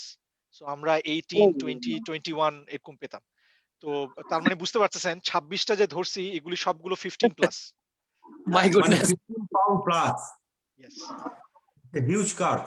হ্যাঁ, কিন্তু এখন গত কয়েক বছর ধরে সেখানকার অ্যাভারেজ হয়ে গেছে আপনার 10 to 11 pound. So maximum is now 15, but maximum weight, but majority that you're catching is 10 to 12 পাউন্ডের মধ্যে। কারণ Any এদের idea like how long it takes to grow to up to 15 pound? আমি অ্যাকচুয়ালি ঠিক sure না, but লন্ডনটা কি কারণে এত পপুলার হয়েছে বা ওখানে এত কার্প কিভাবে পাওয়া যায়? ওখানে মানে সানফিশের মতো কার্প ধরে, বিকজ না, দ্যাট ইজ জাকির অ্যাকচুয়ালি ভাই, দ্য ব্রিডিং গ্রাউন্ড। আমি যেটা Oh, মানে স্টাডি করে দেখছি, আপনার কার্প মানে নর্মাল এই ধরনের মানে রিভার সিস্টেমে কার্প আসলে 8 থেকে নিয়ে 20 বছর পর্যন্ত বাঁচতে পারে। তো অ্যাভারেজে ওদের মনে করেন 12 থেকে নিয়ে 16 বছর হচ্ছে অ্যাভারেজ এজ বা বেঁচে থাকার। আর 2.8 থেকে নিয়ে 5 পাউন্ড পর্যন্ত হইতে ওদের 1 বছরে হয়ে যায়, এবং তারপরে গ্রোথটা স্লো হয়ে যায় আর কি। 10 পাউন্ড হওয়ার জন্য ওদের মিনিমাম মানে 2 বছর লাগে, মানে মিনিমাম হচ্ছে এটা 2 বছর, যদি ফুড সোর্স এবং এনভায়রনমেন্টটা ওদের মানে ইসে থাকে আর কি, অনুকূলে থাকে। আর হ্যাঁ, 10 পাউন্ড থেকে নিয়ে 15 পাউন্ড হইতে ওদের 3 থেকে নিয়ে 4 বছর বা 5 বছর পর্যন্ত লাগতে পারে, এবং তারপরে প্রচুর গ্রোথটা স্লো হয়ে যায়। ওরা ফ্যাট হইতে থাকে, ওয়েট বাড়তে থাকে, কিন্তু লম্বাটা খুব কম হয়। আপনার একটা কার্পের ওজন 15 পাউন্ড বা থেকে নিয়ে 20 পাউন্ড হওয়ার জন্য মিনিমাম ওদের মানে এজ লাগে 5 থেকে নিয়ে 10 বছর। এটা ডিপেন্ডস করে আর কি। তো অ্যাভারেজে একটা 15 পাউন্ড বা 12 পাউন্ডের কার্প মানে হচ্ছে ওটা 5 থেকে নিয়ে 7 বছর সে বেঁচে ছিল আর কি। তো আমি সেদিন ওই যে একটু মানে দেখছিলাম আর কি, যে আমি সেদিন একটা কাপ ধরলাম, ওটা 14 পাউন্ডের একটু বেশি ছিল, 14.2 বা 14 মানে 4, আমি ভুলে গেলাম, 14.2 সম্ভবত। তা আমার মনে হলো যে এই এতদিন ধরে এখানে বেঁচে আছে, এই খাবার না খেয়ে এতগুলা অ্যাংলারের কাছ থেকে, কতদিন আসলে কত বছর ছিল। তো হিসাব অনুযায়ী আমার ওটা আসলে এইরকম সিস্টেমে ও সম্ভবত মানে 5 বছর ধরে এখানে আছে, আচ্ছা আচ্ছা। মানে 5 ইয়ার্স হি ডিডন্ট গেট কট। তারপর আমার মনে হলো যে এই ছোট ছোট মাছগুলো মানে বা বড় মাছগুলো ধরে ফেলার পরে আসলে এই রিভারে আর অত বেশি দিন মাছ থাকবে না। হ্যাঁ, আমাদের এখানে অবশ্য মানে অন্টারিওতে কার্প মানে অলমোস্ট ইনফেস্টেশনের মতো। আর লন্ডনের ওই জায়গাটা আপনার অ্যাকচুয়ালি ব্রিডিং গ্রাউন্ড। ওখানে লেক থেকে আপনার ড্যামের নিচে পানি পড়ে, ওরা অ্যাকচুয়ালি ওই আপার সিস্টেম ওখানে এসে they actually breed like crazy. তো বাট স্টিল ডেইলি যদি আপনার এভরি উইক অ্যাটলিস্ট 100টার মতো মাছ তোলা হয়, so you can imagine even though like they can grow fast, but you lose the big fish, কারণ হ্যাঁ, মানুষজন সচরাচর মানে বড়টাই বিগ তুলে ফিশ ফেলে। একবার ধরে ফেললে তো ওটা তো আর 5 বছর, আর নেক্সট ফিশের Correct. 5 বছর বেঁচে থাকার তো সম্ভাবনা খুব কম রাইট আসলে। রাইট। মানে মাছ ওখানে প্রচুর আছে কার্প, এটা কোনো সন্দেহ নাই, but you will not get the size in quantity anymore in the near future. আর আসলে বড় মাছগুলো কার্পের আমাদের অন্টারিওতে, আমি জানি না আপনাদের বিসিতে এটা করে কিনা, আমাদের অন্টারিওতে মিনিস্ট্রি অফ ন্যাচারাল রিসোর্স থেকে আপনার আবার গাইডলাইন দেওয়া আছে যে কোন মাছ কোন সাইজের কোন ওয়েটের কি পরিমাণ খাওয়া উচিত কি উচিত না, বিকজ অফ মার্কিউরি লেভেল এবং টক্সিন। না, এটা আপনার ইসে দেওয়া আছে, আপনার এই হেলথ হেলথ কানাডার ওয়েবসাইটে আছে। তো এখানে কার্প সম্বন্ধে মনে হয় খুব একটা ডাটা আমি পাইনি, আচ্ছা, আমাদের কিন্তু ওরা অন্টারিওতে আছে। স্যামন সম্বন্ধে আছে, ট্রাউট, স্যামন, তারপরে এই টুনা, এই ধরনের মানে সামুদ্রিক মাছগুলো, এগুলো মানে ওগুলোর জন্য ইয়ে করা। আমি কার্প আমাদের নিয়ে এখানে কখনো দেখিনি। আমাদের এখানে কার্পের জন্য আছে, কারণ কার্প এখানে প্রচুর, এবং আপনার ওই অ্যাজ এ রেজাল্ট আপনার 2 ফিট পর্যন্ত এবং below 15 pound, preferably 10 to 12 pound, ওগুলো আপনার খাওয়ার জন্য বেটার, লেস টক্সিন, লেস হ্যাঁ, মার্কারি। না ওটা আমি দেখছি যে এটা বলে আপনার 2.5 পাউন্ড থেকে নিয়ে 6 পাউন্ড পর্যন্ত কাপ, যেটা খাওয়ার জন্য বেটার হচ্ছে, মানে ওটা আমি হ্যাঁ। কোথায় যেন মানে স্টাডি করার সময় আমি দেখলাম ওটা কারণ এগুলো 2.5 বটম ফিডিং পাউন্ড টু তো, 5 পাউন্ড, হ্যাঁ 6 পাউন্ড। কারণ এই চ্যানেল ক্যাট এবং কার্প এগুলো যেহেতু বটম ফিডার, কোন ধরনের লেগ সিস্টেমে থাকছে এবং কি ওখানে, কারণ এখানে আপনার এগ্রিকালচারাল ইয়ে থেকে যে পেস্টিসাইড এবং ফার্টিলাইজার গুলো এসেও পরে, এগুলো একটা কনসার্ন। আচ্ছা, তারপর জালাল ভাই একটা কমেন্ট করলো যে I also saw people catching few hundred bait fish and posting on Facebook after cooking.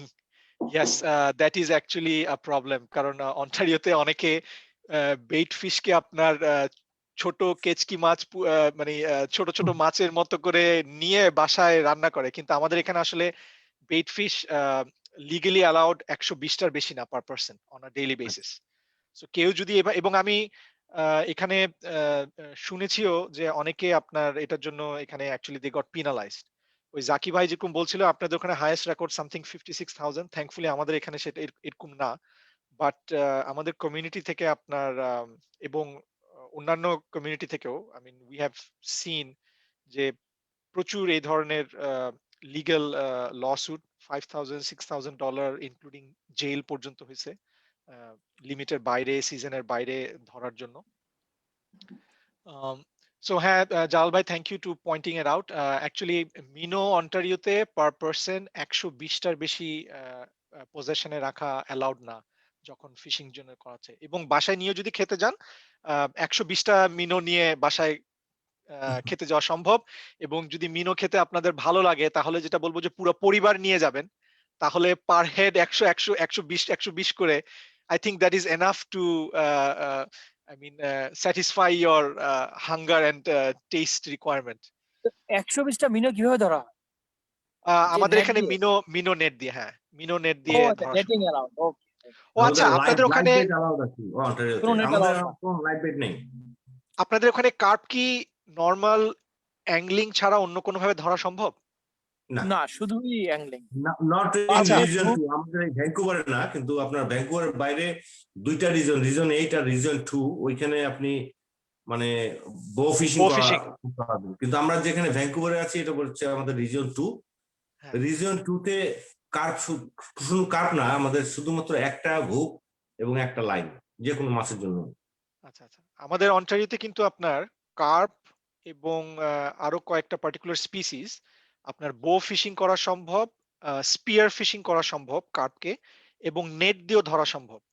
3 রকমের নেট অ্যালাউড, বাংলাদেশের কাস্টিং নেট না, আপনার বুঝতে সেরিন নেট, তারপর ডিপ নেট, এগুলোর মাধ্যমে আপনার কার্প ধরা সম্ভব। খালি হাতেও ধরতে পারেন, কেউ কমপ্লেন করবে না, আই মিন ইটস নট না, ইলিগাল। আমাদের এখানে নাই। আমাদের এখানে আসলে দেয়নি, তার রিজন হচ্ছে যে ওরা যদি এখানে দিয়ে দেয়, ভ্যাঙ্কুভারের লোক বেশি তো, হঠাৎ করে বললো যে কার্পের জন্য বো ফিশিং করো, এখন ওরা দেখা যাবে যে অন্য ফিশ গুলাকে মানে ডিস্ট্রয় করে ফেলবে। নেটটাও শুধু একটা জায়গাতে বা দুইটা জায়গাতে অ্যালাউ করে, সেটা সমুদ্রের আপনার ওই যখন হেরিং বা এই ধরনের মাছগুলো আসে, হেরিং আর একটা হেরিং, হ্যাঁ হেরিং, স্মল টার্ন হেরিং, হ্যাঁ স্মল টার্ন হেরিং এ আপনার ছোট ছোট নেট, ওটা 6 ফিট পর্যন্ত ইয়ে হয়, মানে এক্সটেন্ড করলে 6 ফিট হয়। আর ওটার একটা সাইজ হচ্ছে আপনার ওই নেটের যে মেশের সাইজটা হবে ডিফারেন্ট।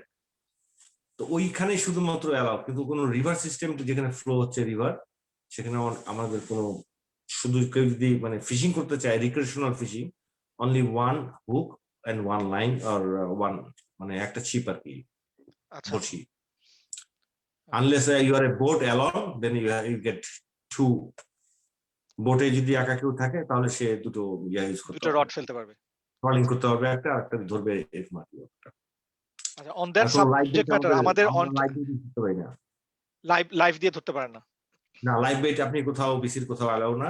শুধু লাইভ বেট না, বেটটা আপনার ডেড ফিশ হতে হবে এবং মাথাটা কেটে ফেলতে হবে, যেন আচ্ছা সে রিপ্রোডিউস করতে না পারে, আর মানে আপনাকে Right, ডেড right. ফিশ দিতে হবে আর কি।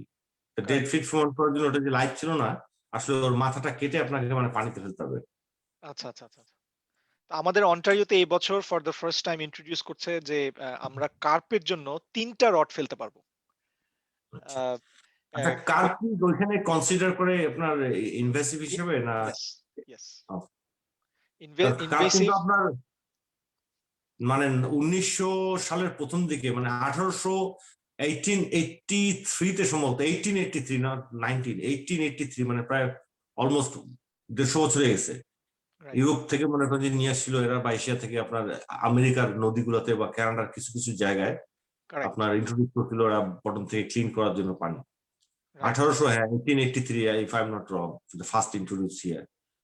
তারপরে তো এখানে করলো, কিন্তু কানাডাতে আমার মনে হয় ওইভাবে করে ইন্ট্রোডিউস করেন, এটা মনে হয় আমেরিকা থেকেই মানে হ্যাঁ, চ্যানেল বাই আমেরিকা চ্যানেল। থেকে অ্যাকচুয়ালি হ্যাঁ ওই ফ্লাডিং সিস্টেমের কারণে ওখান থেকে ছড়ায় হ্যাঁ, গেছে। আপনার এটা তো আমাদের অন্টারিওতে মানে কার্প অ্যাংলিং কমিউনিটির একটা মানে অনেক বছরের লবিং যে কার্পের জন্য স্পেসিফিক আপনার রডের সংখ্যা বাড়ানোর জন্য। কারণ হুম, প্রতি বছর আমাদের লং সল্ট পার্কে আপনার কেনেডিয়ান সীমানো কার্প কম্পিটিশন হয়, যেখান আচ্ছা থেকে আচ্ছা, যারা উইন করে তাদেরকে হুম, হুম। ওয়ার্ল্ড কার্প কম্পিটিশনে কানাডাকে রিপ্রেজেন্ট হ্যাঁ করতে পাঠানো ইউরোপে হয়। হয় প্রতি বছর, হ্যাঁ, রাইট। তো কানাডা কখনোই কানাডা বলতে অন্টারিও অ্যাকচুয়ালি ইভেন ইউরোপেও, ইউরোপ থেকে আপনি জানেন কিনা জানি না, হুম স্পেশালি ইংল্যান্ড থেকে হুম আপনার হুম। কার্প ট্যুরিজম করতে আমাদের লরেন্স রিভারে আসে। লরেন্স রিভার, রাইট রাইট হ্যাঁ, রাইট। তো ওরা কিন্তু ওখান থেকে ট্যুরিজমের আপনার জন্য যায় না, লরেন্স রিভারে প্রচুর কার্প আছে, এটুকু আমি মানে দেখছি আর ও কি। মারাত্মক ওখানে মানে তারা কিছু কিছু জায়গায় যে ধরে আপনার 45 পাউন্ড 50 পাউন্ড কার্প। ও মাই গড। সো ওই জায়গাগুলো তারা কোথাও মানে এমন ভাবে করে যে যাতে কোনোভাবে লোকেশন আইডেন্টিফাই করা না যায়, এবং হ্যাঁ হ্যাঁ যারা ট্যুরিজমের করে তারা আপনার plane charter, pick up, drop off, hotel accommodation সহ কার্পের জন্য।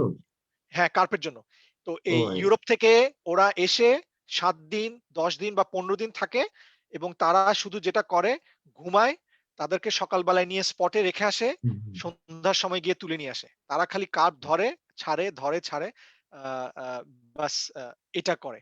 তো ওই ওয়ার্ল্ড কাপ কম্পিটিশন অন্টারিওতে হোস্ট তারা করতে পারছিল না, কারণ অন্টারিওতে শুধুমাত্র একটা রড অ্যালাউড।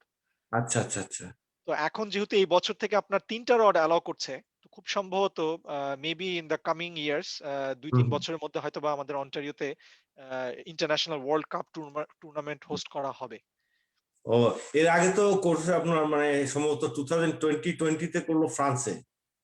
আচ্ছা, তার আগে তো করছে ওরা সম্ভবত কোথায় যেন, মানে আমি ওই যে টিভিতে ওদের এটা ওই 1.5 ঘন্টা 1 ঘন্টা করে যখন ওদের ইয়ার দেখে, মানে এতে হিউজ একটা মানে মানুষজন যে কত মানুষ মানে ও, আমার কাছে মনে হচ্ছে না দ্যাটস এ গেম ফিশ।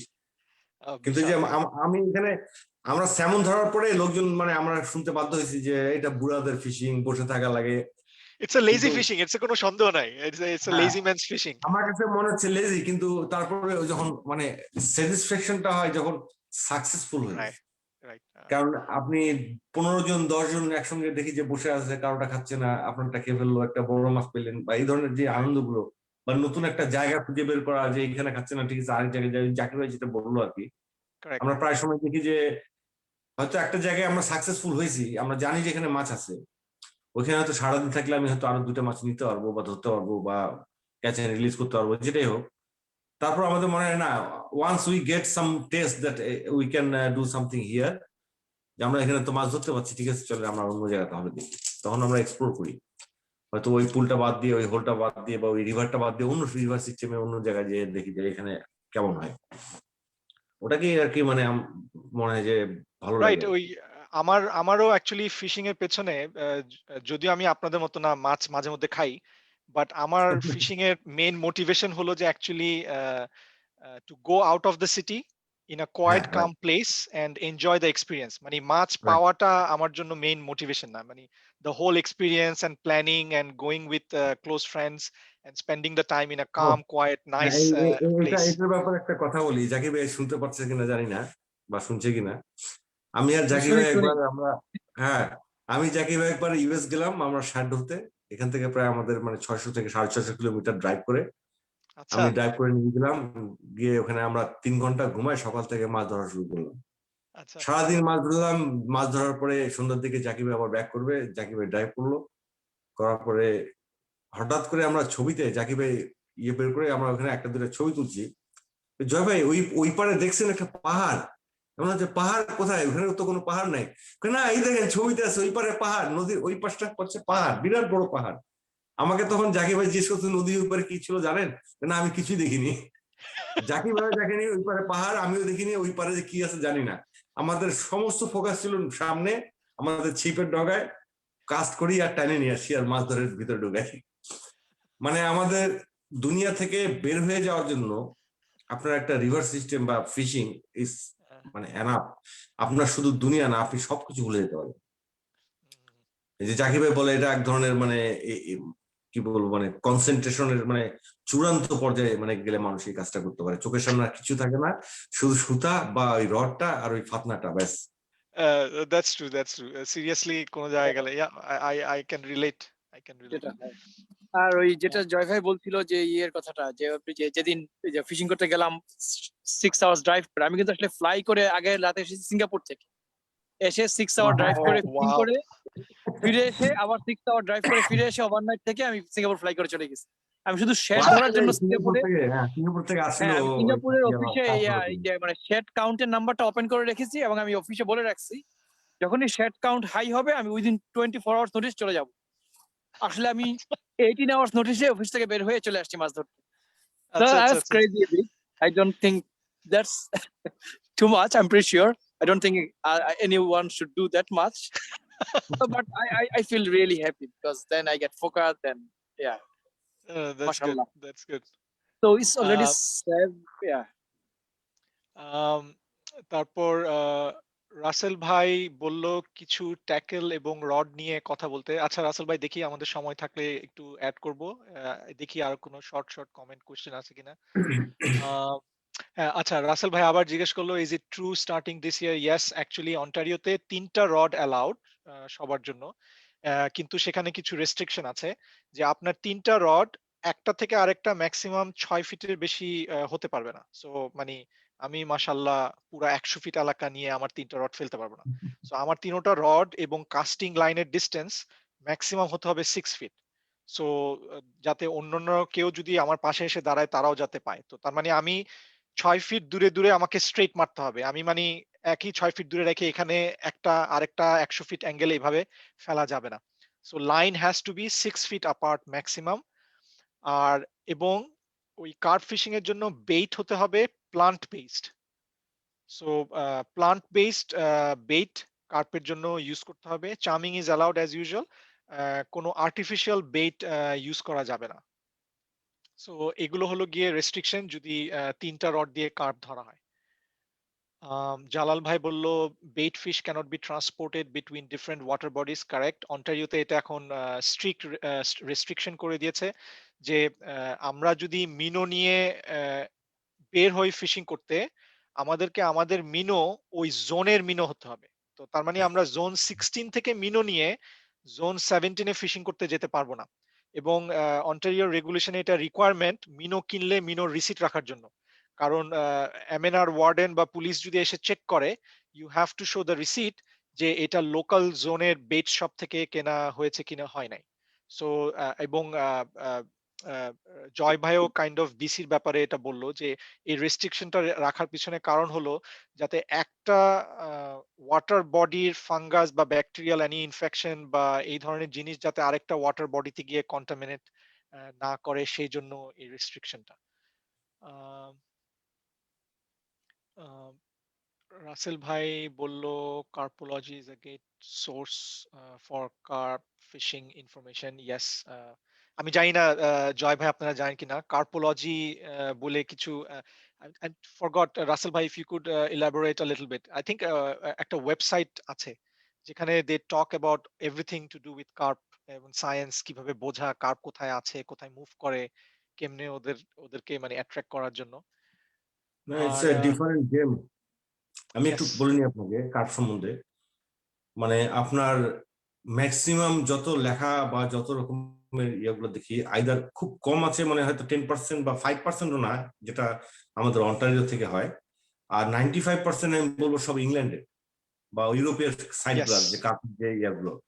তো Yes. ওদের হচ্ছে ওরা ম্যাক্সিমাম করে হচ্ছে লেকের মাছ, লেকের কার্প, ওদের কার্প হচ্ছে ডিফারেন্ট। আমি ওদের সঙ্গে রিলেট করে আমাদের এখানে নদীর কার্পের আমি মানে আমাদের নদীর কার্প এখানে ডিফারেন্ট। এরা That's- খাওয়ার সিস্টেম ডিফারেন্ট, এদের মুভমেন্ট সিস্টেম ডিফারেন্ট, এরা এক জায়গাতে থাকে না, এরা অলমোস্ট মানে যতটুকু আমি মানে নলেজ করে জানতে পারলাম যে এরা হয়তো আপ রিভার বা ডাউন রিভার দুদিকে 5 কিলোমিটার পর্যন্ত এরা রান করে আসলে, মানে Yes. একদিনে ওরা এটা মুভ করে, যেটা লেকের মাছ কখনোই করে না। লেকের মাছ খুব স্লো হয়। Right. নদীর এই মাছগুলো আপনার খাবারের জন্য, ফুডের জন্য বা জায়গা চেঞ্জ করার জন্য 5 কিলোমিটার আপ আর 5 কিলোমিটার ডাউন। কাজে একটা মাছের রেশিও আসলে 10 kilometre. It's a big for carp. Carp Yes. কখনোই 2 কিলোমিটার রেঞ্জে থাকে, যেটা মানে ইউরোপের কার্প গুলো 2 কিলোমিটার রেঞ্জের ভিতরেই ঘোরাফেরা করে ম্যাক্সিমাম। ওদের per day. ওয়াটার বডিও তো লিমিটেড, ওদের ওয়াটার বডিও হ্যাঁ, খুব আমাদের লিমিটেড, মধ্যে আমাদের limited মতো না। food source limited। আমাদের এখানে কার্প গুলো আপনার এদের ফুড সেন্সটা ডিফারেন্ট। কারেক্ট। এরা লোকাল ফুডটাকে বেশি প্রেফার করে অন্য ফুডের থেকে। আমি এখন কার্প ধরার জন্য যদি কেঁচো দিই, ইটস ওকে। আমি যদি এখানে কর্ন দিই, ওটা খায়। এখন প্রত্যেকটা জায়গাতেই লেখা যে কার্পের জন্য ওই যে জিনিসটা বলে আপনার ওই বয়লি। ফুড না, বয়লি নট বয়লি, বয়লি রিভার সিস্টেমে বয়লি কখনোই কাজে দিবে না। বয়লিটা উপরে উঠে আমাদের রিভারে হচ্ছে ফ্লো, বয়লি হ্যাঁ। নড়তে থাকে, নড়ার জিনিস কার্প খায় না। রাইট। কাজে বয়লি আমি হাইলি, আমার কোনো ফ্রেন্ডকে আমি বলি যে বয়লি ইউজ করো না। আচ্ছা আচ্ছা আচ্ছা। ওটা হচ্ছে লেকে যেখানে স্টল পানি, বয়লি হ্যাঁ, দিলে ওখানে ভেসে উঠে, যেখানে ভেজিটেশন আছে নিচের দিকে গাছপালা, ওখানে ভেসে উঠলে তখন কার্প তো খাবে। এবং Right. চামিং করতে হবে, চামিং কে ওই জিনিসটা থাকতে হবে, ওরা খেয়ে খেয়ে অভ্যসিত হবে ওখানে, হয়তো 2 দিন 3 দিন 5 Correct. দিন, তখন বয়লিটা খাবে। ইয়েস। আর এখানে তো আমাদের স্রোত, নিচে স্রোত যাচ্ছে কন্টিনিউয়াস, রাইট। তো ওটার থেকেও মেইন মানে জিনিসটা হচ্ছে যে এই কার্ভ গুলো মানে তো আপনারা আপনাদের কিভাবে এখানে মনে হয় বেট প্রেজেন্ট করেন? আমাদের ওই যে একটা হয়তো কর্ন দিই বা ডো দেই, ডো বেট আচ্ছা। বা কর্ন। ওটা একটা কি হুকের হুকে ভিতরে হুকে লাগাই দেন না হেয়ার রিগ করেন? না, হেয়ার রিগ আমরা করি না। হেয়ার রিগ ওই একই জিনিস। হেয়ার রিগটা হয় আপনার নিচে যদি কখনো ময়লা আটকে থাকে বা ইয়া থাকে, হেয়ার রিগটা আসলে মেইন ব্যাপার হচ্ছে ভাষায় তোলা, হ্যাঁ হ্যাঁ। কিন্তু আমাদের এটা তো ভাষায় ওঠে না। কাজে জাস্ট Yes. নর্মাল কর্নের ভিতর দিলে, হুকের ভিতর দিলেই হয়ে যায়। তো ডোতে আমি দেখলাম সবাই যখন লিখছে এরকম ব্যাপার যে স্ট্রবেরি জেলো দিতে ডো বানানোর জন্য। রাইট। স্ট্রবেরি জেলো আমি যেদিনই ইউজ করছি এখানে, আমি 2 থেকে 3 দিন এই জিনিসটা আমি খেয়াল করছি। যেদিন আমি স্ট্রবেরি জেলো দিয়ে কোনো ডো বেড বানাইলাম, সেদিন কোনো মাছ খায় মানে খাবে না, ও কাছেই আসে না। কারণ আপনি যেটা বললেন লোকাল ফুড কোন জিনিসটা খেয়ে তারা অভ্যস্ত ইজ ভেরি ইম্পর্টেন্ট। হ্যাঁ, ওদের এনাফ ফুড আপনার এখানে যেহেতু কাপ কেউ ধরে না, প্লাস রিভার সিস্টেমটা আমাদের এমন একটা সিস্টেমের ভিতরে ওখানে প্রচুর ফুড যাচ্ছে, ফুড সোর্স। তো ফুড সোর্স এত বেশি অ্যালাউড যে ওরা ফরেন ফুড ওরা টেস্ট করার জন্য আগ্রহী না।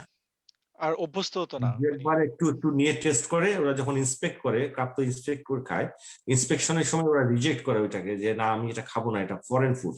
হয়তো দেখে বা সেন্টে বা গন্ধে আসে কিন্তু চলে যায়। রাইট। তো এই জিনিসটা আমাদের আসলে মাথায় রাখা দরকার যে ইন্টারনেট বা ওদের যে কার্পোলজি যে ওয়েবসাইট গুলো বা অন্য কোনো কিছু, ওরা হয়তো একটা জেনারেল আইডিয়া দিবে, সবকিছুর ভিতরে একটা জেনারেল ভাব থাকবে, কিন্তু Right. নিজের যে জায়গা, নিজের যে local knowledge, it's a huge huge huge important local Correct. Knowledge, যে Correct. লোকালি আমরা কি জিনিসটা পাচ্ছি আর কি, হ্যাঁ হ্যাঁ। ওটা কারণ আপনাকে টেস্ট করে বুঝতে হবে আর কি। হ্যাঁ, ইভেন আমি ধরেন যেটা আমার লন্ডনে কাজ করেছে সেটা নট নেসেসারিলি আমি আবার অন্যান্য জায়গায় ইউজ করে কাজ না হবে না, হয় না, এটা আসলে করে নাই। না হবে So, না, না হবে, কিন্তু আপনি সাকসেস রেটটা কম হবে আর কি। Correct correct correct. Mustafizur Rahman Titu ভাই সালাম দিল সবাইকে। ওয়ালাইকুম সালাম মুস্তাফিজ ভাই। জালাল ভাই বলল our carbs are leaner and UK's carb are fatter. Yeah, that's true. Same as British people. Okay. আচ্ছা আচ্ছা, জাকি ভাই এবং জয় ভাই, আপনারা ফিশিং কিভাবে শুরু করলেন এবং একজন আরেকজনের সাথে কিভাবে কানেক্টেড হলেন? জাকির ভাই শুরু করেন। Okay sure. তা আমার ফিশিং হচ্ছে it was I think it's in my blood to be honest, because আমার ফার্স্ট ফিশিং রিল এসেছিল আমার ফুফু পাঠিয়েছিল ইউকে লন্ডন থেকে, যখন আমি সম্ভবত 7 ইয়ার্স ওল্ড, এবং আমি কোনোদিন কোনো ওয়াটার বডি দেখি নাই, কারণ আমি ঢাকায় বড় হয়েছি। কিন্তু আমি আচ্ছা। ফিশ করতাম যে আমার ফুফু এটা গিফট হিসেবে পাঠিয়েছিল, সেটা আসলে আমি কোনোদিন ইউজ করি নাই। পরে আমি যখন ক্লাস 7-এ পড়ি, আমার ডিস্টিংক্টলি মনে আছে একদিন আমি খিলগাঁও থাকতাম, খিলগাঁওর পিছনে তখন ওই যে বনশ্রী প্রজেক্ট গুলো হয়নি, ওয়াটার বডি ছিল। বন্যার সময় একদিন আমি ওদিকে ঘুরতে গিয়েছি, দেখলাম একজন লোক একটা বড়শি দিয়ে মাছ ধরেছে, একটা শিং মাছ, একটা কই মাছ। ওটা দেখে আমি বুঝলাম যে okay, this is the thing I was looking for my entire life, kind of like that. তারপরে আমি পরের দিন থেকে মাছ ধরা শুরু করলাম, এবং সেটা মানে অনেক রকম, যে ম্যাথ পরীক্ষা বাদ দিয়ে মাছ ধরতে যাচ্ছি, এভাবেই আমার লাইফ চলছে। কিন্তু কানাডায় এসে যেটা হলো যে আমি ইউবিসি তে মাস্টার্স করতে এসেছিলাম 2005-এ। মাস্টার্স করতে এসে যেটা হয় না যে মানে সিনিয়র একজন আঙ্কেল আছে ইউবিসির ফ্যাকাল্টি, উনি বিকেল বেলা, যেদিন আমি এসেছি সেদিন বিকেল বেলা ওনার বাসায় দাওয়াত দিয়েছে, আমি গিয়েছি। যাওয়ার পরে শুনলাম যে ওনারা পাশে মাছ ধরে। তা আমি কানাডা ইউবিসি রেজিস্ট্রেশন করার আগে ফিশিং লাইসেন্স কিনে মাছ ধরতে গিয়েছি। Like within 24 hours of landing in Canada, I was fishing beside the river. তো এটা তো হচ্ছে আমার আপনার জন্য এটা আনইউজুয়াল না সিঙ্গাপুর থেকে ফ্লাই করে এসে 600 কিলোমিটার ড্রাইভ করে দেন শ্যাট ধরা? I mean that's No, natural no, আমি এন্ড আসলে নরমাল। সিঙ্গাপুর থেকে আমি 4 বার এসেছি এরকম। আমি সিঙ্গাপুর থেকে 4 বার এসেছি ফিশিং ফ্লাই করে, যে 1 দিন 2 দিনের জন্য। এবং আমার অফিসে যেটা ডিলই ছিল সেটা যে আমি ফিশিং করতে আসবো, এবং প্রত্যেকবার অফিস আমাকে পে করেছে ফ্লাইট। So it was মাশাআল্লাহ। it was amazing because they know that I'm crazy about that, and if you keep me happy, this is needed. Uh, you are very lucky. জয়ভাইয়ের সাথে দেখা হচ্ছে কিভাবে, it's very interesting. আমি প্রথম fishing শুরু করি এখানে, যেহেতু কেউ না কেউ নিয়ে যেতে হবে একবার, তা আমার নিয়ে গেছিল কামরুল ভাই নামে একজন, এখানে আমাদের অনেকেরই ফিশিং গুরু উনি, আচ্ছা আমি বলবো উনি অনেক যত্ন করে সবাইকে নিয়ে যেত। তো ওনার সাথে আমি স্যামন ধরতে গিয়েছি প্রথম বছর। আমি গিয়ে প্রথম দিন সবার আগে মাছ ধরে ফেলেছি। তখন কামরুল ভাই আমাকে পিক করেছে যে এর কাছে স্কিল ট্রান্সফার করা যায়, কারণ কামরুল ভাই স্কিল পারসন। এর কাছে কারণ আমাদের সবার আগে এসে প্রথম মাছ ধরে ফেলেছে এবং নামায় ফেলছি। তো আমি প্রথম বছর 2007-এ জয় ভাই আসেন, তা কি 8-এ জয় ভাই? না, আমি আসছি এইটে। হ্যাঁ, 2008-এ জয় ভাই এসে শুনি খালি মাছ ধরে। আমি জয় ভাই কিন্তু দেখি না, আমি জয় ভাইয়ের ফাত না আগে দেখেছি জয় ভাইয়ের চেহারা দেখার আগে।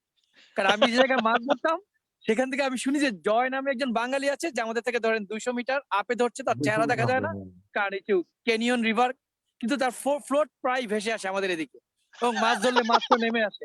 তোকে জয় নামে কারোর একজন ফ্লোট আসে, এটা হচ্ছে আচ্ছা আমার আচ্ছা। জয় ভাই সম্বন্ধে ইনফরমেশন। পরে রিভার পাশে দেখা হয়েছে, এবং I think pretty soon we figure out that আমরা দুইজন একই কারণে মাছ ধরি, যে মাছ ধরতে ভালো লাগে, নতুন জায়গা এক্সপ্লোর করতে ভালো লাগে। And now I call him like for many years. I think he is my brother, his wife Mariam Appa is my sister. Basically আমার একটা রুম আছে ওনাদের বাসায়। আমি যখন সিঙ্গাপুর চলে গেছিলাম 4 বছরের জন্য, ওটা ওনারা কাইন্ড অফ রেখে জাকি ভাই রুম। আমি মাছ ধরার সময় প্রায় ওনাদের বাসায় গিয়ে থেকে যেতাম, কারণ বাসা আচ্ছা থেকে আচ্ছা। অনেক দূরে রইবার। So yeah, Joy right. Bhai is a big influence in my life, exploring BC fishing for sure. I don't know what I have done or added to Joy Bhai's fishing. I don't know, but he did a lot for me. That's good. So Joy ভাই, আপনার কিভাবে fishing এ you got hooked up? Fishing এ আসলে ছোটবেলা থেকে একদম আমার মানে লাইফের প্রথমেই যখন আমার মানে যত দূরে যাই আমি মনে পড়ে আব্বার সঙ্গে যেতাম মাছ ধরতে।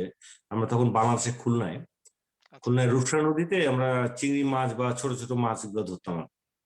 আব্বা হয়তো মাঝে মাঝে, তখন তো শুক্রবার করে ছুটি ছিল, মোটরসাইকেলের পিছনে বা আমাদের আব্বা ব্যাংকে ছিলেন আর কি, তো যে সময় গাড়ি থাকতো গাড়িতে করে বা মোটরসাইকেলের পিছনে করে আমরা যেতাম, গিয়ে ওই যে হাত ছিপ দিয়ে ছোট ছোট চিংড়ি মাছ, তারপরে ছোট ছোট মাছগুলো ধরা হতো। Right right right. তারপরে আমি কেমন হয় ক্লাস 3-4-এ থাকতে তখন আমরা মানে নিজে চলে যেতাম আর কি মানুষের পুকুরে চুরি চুরি করে ধরা এগুলা। তো প্রথম মাছ ধরা আমি বলবো যে একটা মসজিদের পুকুর ছিল, তখন স্কুলেও পড়ি না, তো লোকজনকে দেখি মাছ ধরতে, আমি একদিন একটা সুতা পাইছি আর একটা হুক বান্ধা ছিল আর কি। তা আমি জানি না আমি কি দিয়ে আর ইয়ে করছি, আমি তখন স্কুলে ভর্তি হইনি, স্কুলে পড়ি না। আচ্ছা আচ্ছা। আমি ওটা ওই পুকুরের ফেলে বসেছিলাম হাতে ধরে, হঠাৎ করে ওখানে সম্ভবত ওইটা কালবোস মাছ ছিল বা রুই মাছ ছিল এই ধরনের, বা কাতলা মাছ, মোটামুটি 2 পাউন্ড 2-2.5 পাউন্ড এরকম, মানে 1 কেজির মতো ছোট সাইজ, ছোট।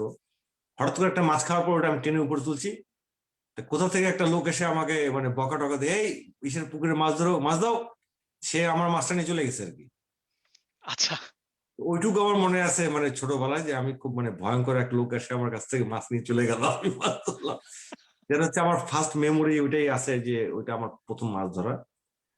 আর আমার ম্যাট্রিক পরীক্ষার সময় আমার আসলে আমার জ্যাকা ছিল জ্যামিতিক ও কারিগরি অঙ্কন, ওটা আমাদের সকালবেলা 10টার সময় ছিল ভাইবা, মানে ইন্টারভিউ ভাইবা থাকে আমাদের, ভাইবাতে 40 মার্ক, অ্যাটেন্ড না করলে তো ফেল। আমি কি কারণে আমার আর মনে নাই, আমি জানি যে 10টার সময় পরীক্ষা বা অন্য কোনো কিছু, আমি সকালবেলা 8টার সময় উঠে মাছ ধরতে গেছি, তখন শিং মাছ ধরতাম এক ছোট পুকুরে, শিং মাছ ধরতেছি। এদিকে আমার পরীক্ষা টরীক্ষার ওখান থেকে পরীক্ষা দিয়ে আমার কেউ পায় না, আমার একটা ফ্রেন্ড আসে আমার আব্বাকে বলছে যে চাচা এরকম জয় কোথায়, ও তো ইন্টারভিউ চলতেছে, ও নাই কেন এখনো। টিচার পাঠায় দিছে, মানে একটা টিচার আবার রাজশাহী থেকে আবার এক্সটার্নাল টিচারও আসে ভাইবার জন্য, তো জেলা স্কুলে। আর এটা ম্যাট্রিক পরীক্ষার কথা বলতেছি আমি, মানে আমি জি যদি জি জি অ্যাটেন্ড না করি আমি ফেল। রাইট আমার ফ্রেন্ডরা, আমার 17-18 জন ফ্রেন্ড, আব্বা, পাড়া প্রতিবেশী সবাই খুঁজতেছে জয় কোথায় গেল। আর আমি লুকায় লুকায় মাছ ধরতেছি, ওখানে আবার লুকায় ধরতে হয় কারণ মানুষের পুকুর, কাজে আমাকে কেউ দেখতে পারতেছে না। রাইট সামহাও আমার চাচাতো ভাই আমাকে খুঁজে বের করছে, বলে এই তোর পরীক্ষা তুই এখানে কি করবি, না আমার তো পরীক্ষা 2টার সময়। না কটার সময়, বলে যে না তোর সব ওয়াও, ফ্রেন্ডরা খুঁজতেছে, চল।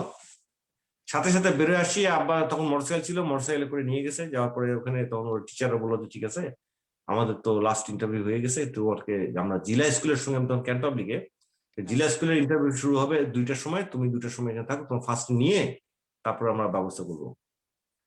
আব্বা তো মানে প্রায় কান্নার মতো অবস্থা, আমারও কান্নার মতো অবস্থা যে 1 বছর বুঝি গেল। যাই হোক, ওয়াও। ওটা আমি কোনোভাবে ম্যানেজ করে ফেলছি, পাস টাস করছি আর কি, ভালো। এটা হচ্ছে আমার ভয়ঙ্কর অভিজ্ঞতা মাছ ধরতে গিয়ে, মানে পরীক্ষার যে লাইফ মিস। সেকেন্ড এখানে আসার পর ওই যে জাকি ভাই যেটা বললো, মাছ ধরতে যাই, ডাউন স্ট্রিমে আমি আপ স্ট্রিম থেকে ফেলি, ডাউন স্ট্রিমে শুনি বাংলাদেশিদের অনেক চিল্লাচিল্লি, এই মাছ ধরছে মাছ ধরছে, এই এটা বড়। আমি খালি শব্দ পাই, কাউকে দেখি না, কারণ এটা হচ্ছে বেলটা এরকম হ্যাঁ হ্যাঁ হ্যাঁ রিভার সাইডে। আমি ফেললে আমার ছিপ পর্যন্ত আমার মাছ ধরলে ওরা দেখে যে আমি মাছটা ধরছি, কারণ আমার তো ডাউন রাইট রিভারে। রাইট আর রাইট ওরা আপ রিভার থেকে দেখে যে একজন মাছ ধরতেছে, কিন্তু ওরা বুঝে না। তো একদিন ওরকম আমি মাছটা ধরিনি, প্রায় 10টা-11টার দিকে আমি ওই জায়গা ছেড়ে উপরে উঠছি, দেখি যে জাকি ভাই আর ওই কামুল ভাই যাচ্ছে, ওরা থামলো ওখানে। কামুল ভাই আমাকে দেখে থামছে, জয় ভাই কেমন, মাছের কি অবস্থা, না মাছ নাই। জাকি ভাই তখন হাসলো আর কি, এই আপনার মাছ নাই, আমি তাকে 2টা ধরে ফেলছি, আমার তো লিমিট আউট হয়ে গেছে, চলেন আপ রিভারে যাই। আচ্ছা আচ্ছা তখন বুঝলাম যে আরে এই লোক তো সকাল থেকে আমি মাছ ধরতেছি, নাই ওরা অলরেডি লিমিট আউট করে হোল ছেড়ে উপরে চলে যাচ্ছে। তো বুঝলাম যে না, জাকি ভাই আসলে কামের লোক আর কি। তারপর আপনি তাই তো কথা বলি। 2008 এ আসলেন, তো 2008 থেকেই ফিশিং এ লেগে গেছেন। আমি যখন আসলে কানাডা আসার প্ল্যান করছি, তখন হচ্ছে এটা 2003-তে, তখনই আমার আসলে প্ল্যান ছিল এখানে আসার। আমি তখন সৌদি আরবে, আমি সৌদি আরবে কাজ করতাম তখন। আমার ওয়াইফ ছিল, আসছিল কানাডাতে তখন বেড়াতে, সরি 2001-এ। এবং আমরা যখন প্ল্যান করলাম যে না, সে সৌদি আরবে যাবে না, কাজেই আমরা হয়তো অ্যাপ্লাই করবো কানাডার জন্য, আমি সৌদিতে বসে তখন মনে আমি মানে প্ল্যান করতাম যে কোথায় কোথায় লেক আছে, ওই সমস্ত লেক ওয়াও গুলো হ্যাঁ আমি আগেই প্ল্যান করে রাখছি যে আমি কোন জায়গায় যাব, কোন লেকে যাব। এবং আসার পরে আমি 2008-এ নামার পরে আমি আমার মানে মুখস্থ, আমি হাঁটতে হাঁটতে আমি যাইতে পারবো যে আমি কোন বাসায় থাকবো এবং কোন লেকে।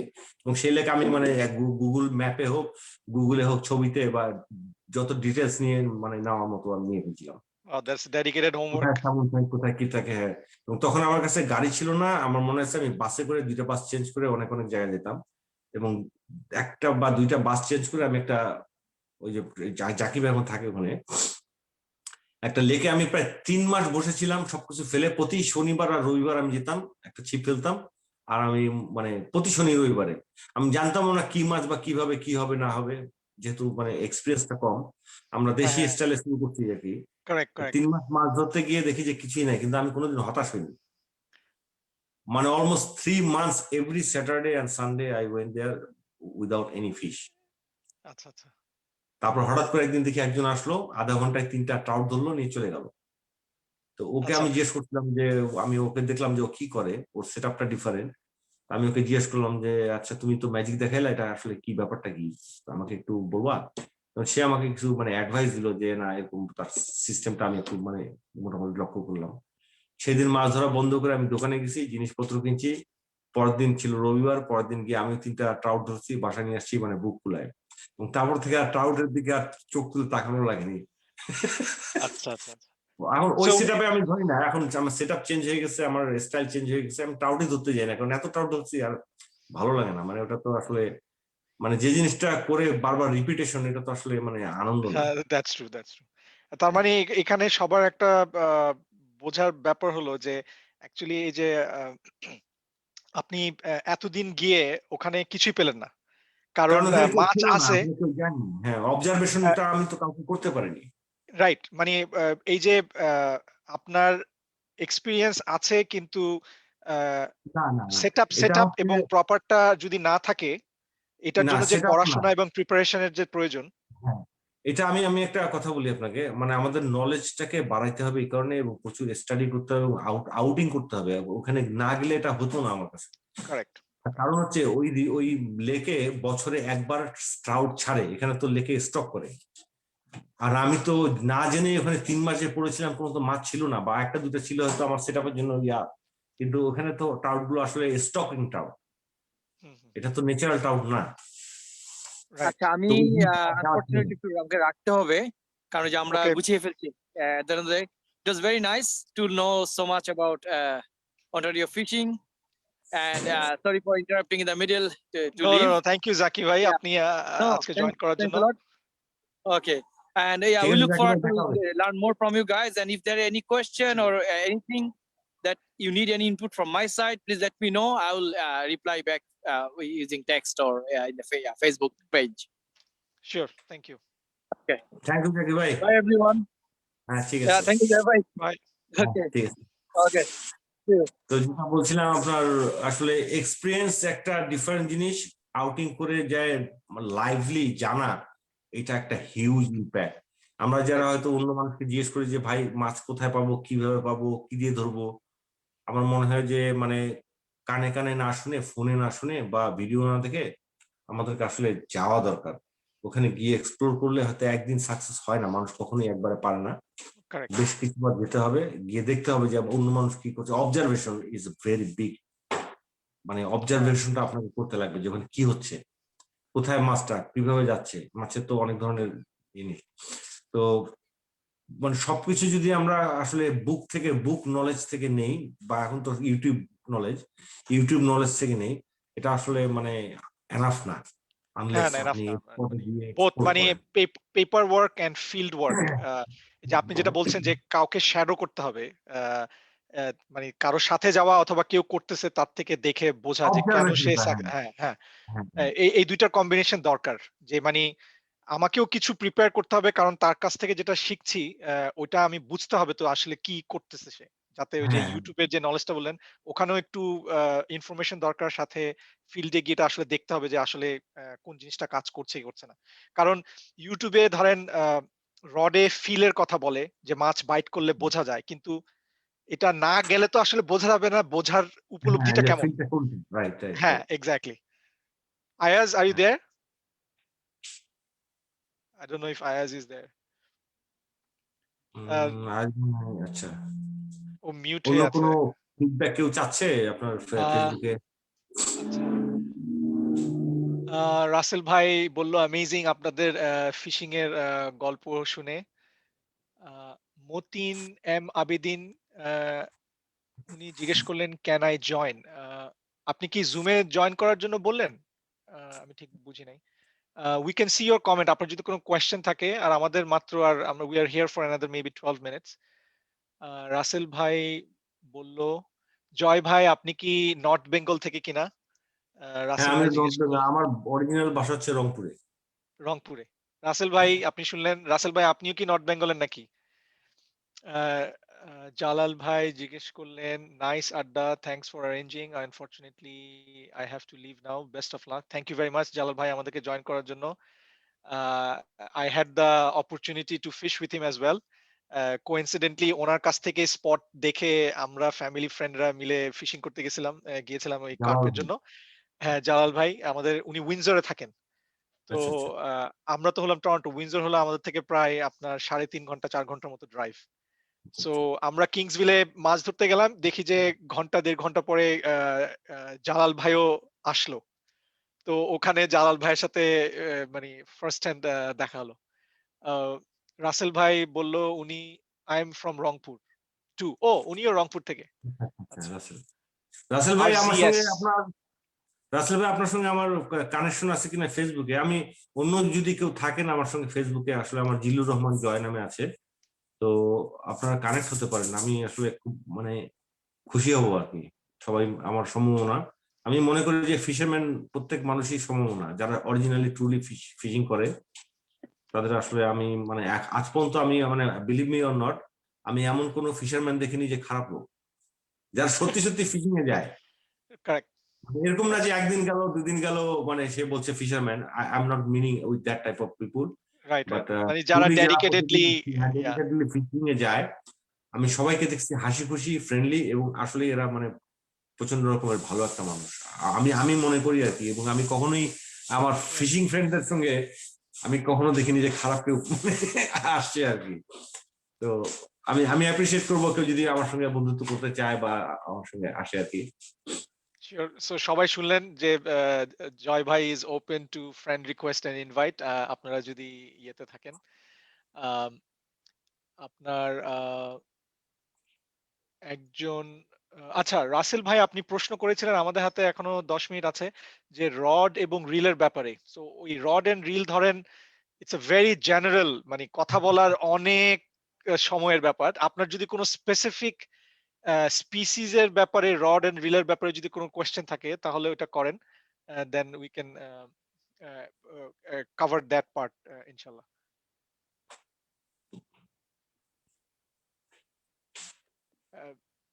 ওকে, রাসেল ভাই দেখি ওই রড রিল নিয়ে কোনো স্পেসিফিক প্রশ্ন করে কিনা, উইল কভার দ্যাট।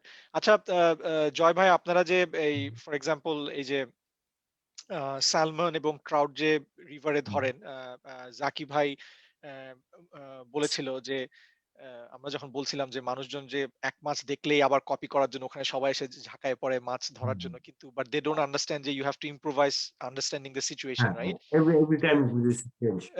এই যে ওয়াটার লেভেল, কারেন্ট, তো আপনারা প্রেফারেবলি কোন পদ্ধতিতে রিভারে মাছ ধরেন? ও ওকে, সো এই কোয়েশ্চেনটা রাসেল ভাইয়ের সাথেও টাই ইন করে, উনি ট্রাউট ফিশিং নিয়ে প্রশ্ন করছে প্রাইমারি, ওই রড এবং রিলের ব্যাপারে। তো আপনাদের রিগিং সিস্টেম প্রেফারেবলি আপনারা কোনটা ইউজ করেন এবং কি কি কনসিডারেশনে একটু এদিক সেদিক চেঞ্জ করেন, এবং বেইট বা আসলে প্রেজেন্টেশনের ক্ষেত্রে? মানে মাছ ধরাটা আপনি যদি ট্রাউটের দিকে যান completely different, salmon completely different. মানে এটা আমিও প্রথম দিকে বুঝিনি কানাডা আসার সময়, আমরা মনে করতাম যে একটা রড দিলেই তো হয়, যে কোনো মাছ ফলাইলেই তো খাবে। It's a completely different set up. ট্রাউটের ভিতরে যদি আপনি আসেন, ট্রাউট এখন আবার আপনি বটম থেকেও ধরতে পারেন, ডিফারেন্ট মেথড। আপনি ফ্লাই ফিশিং করে ধরতে পারেন, ডিফারেন্ট থিং।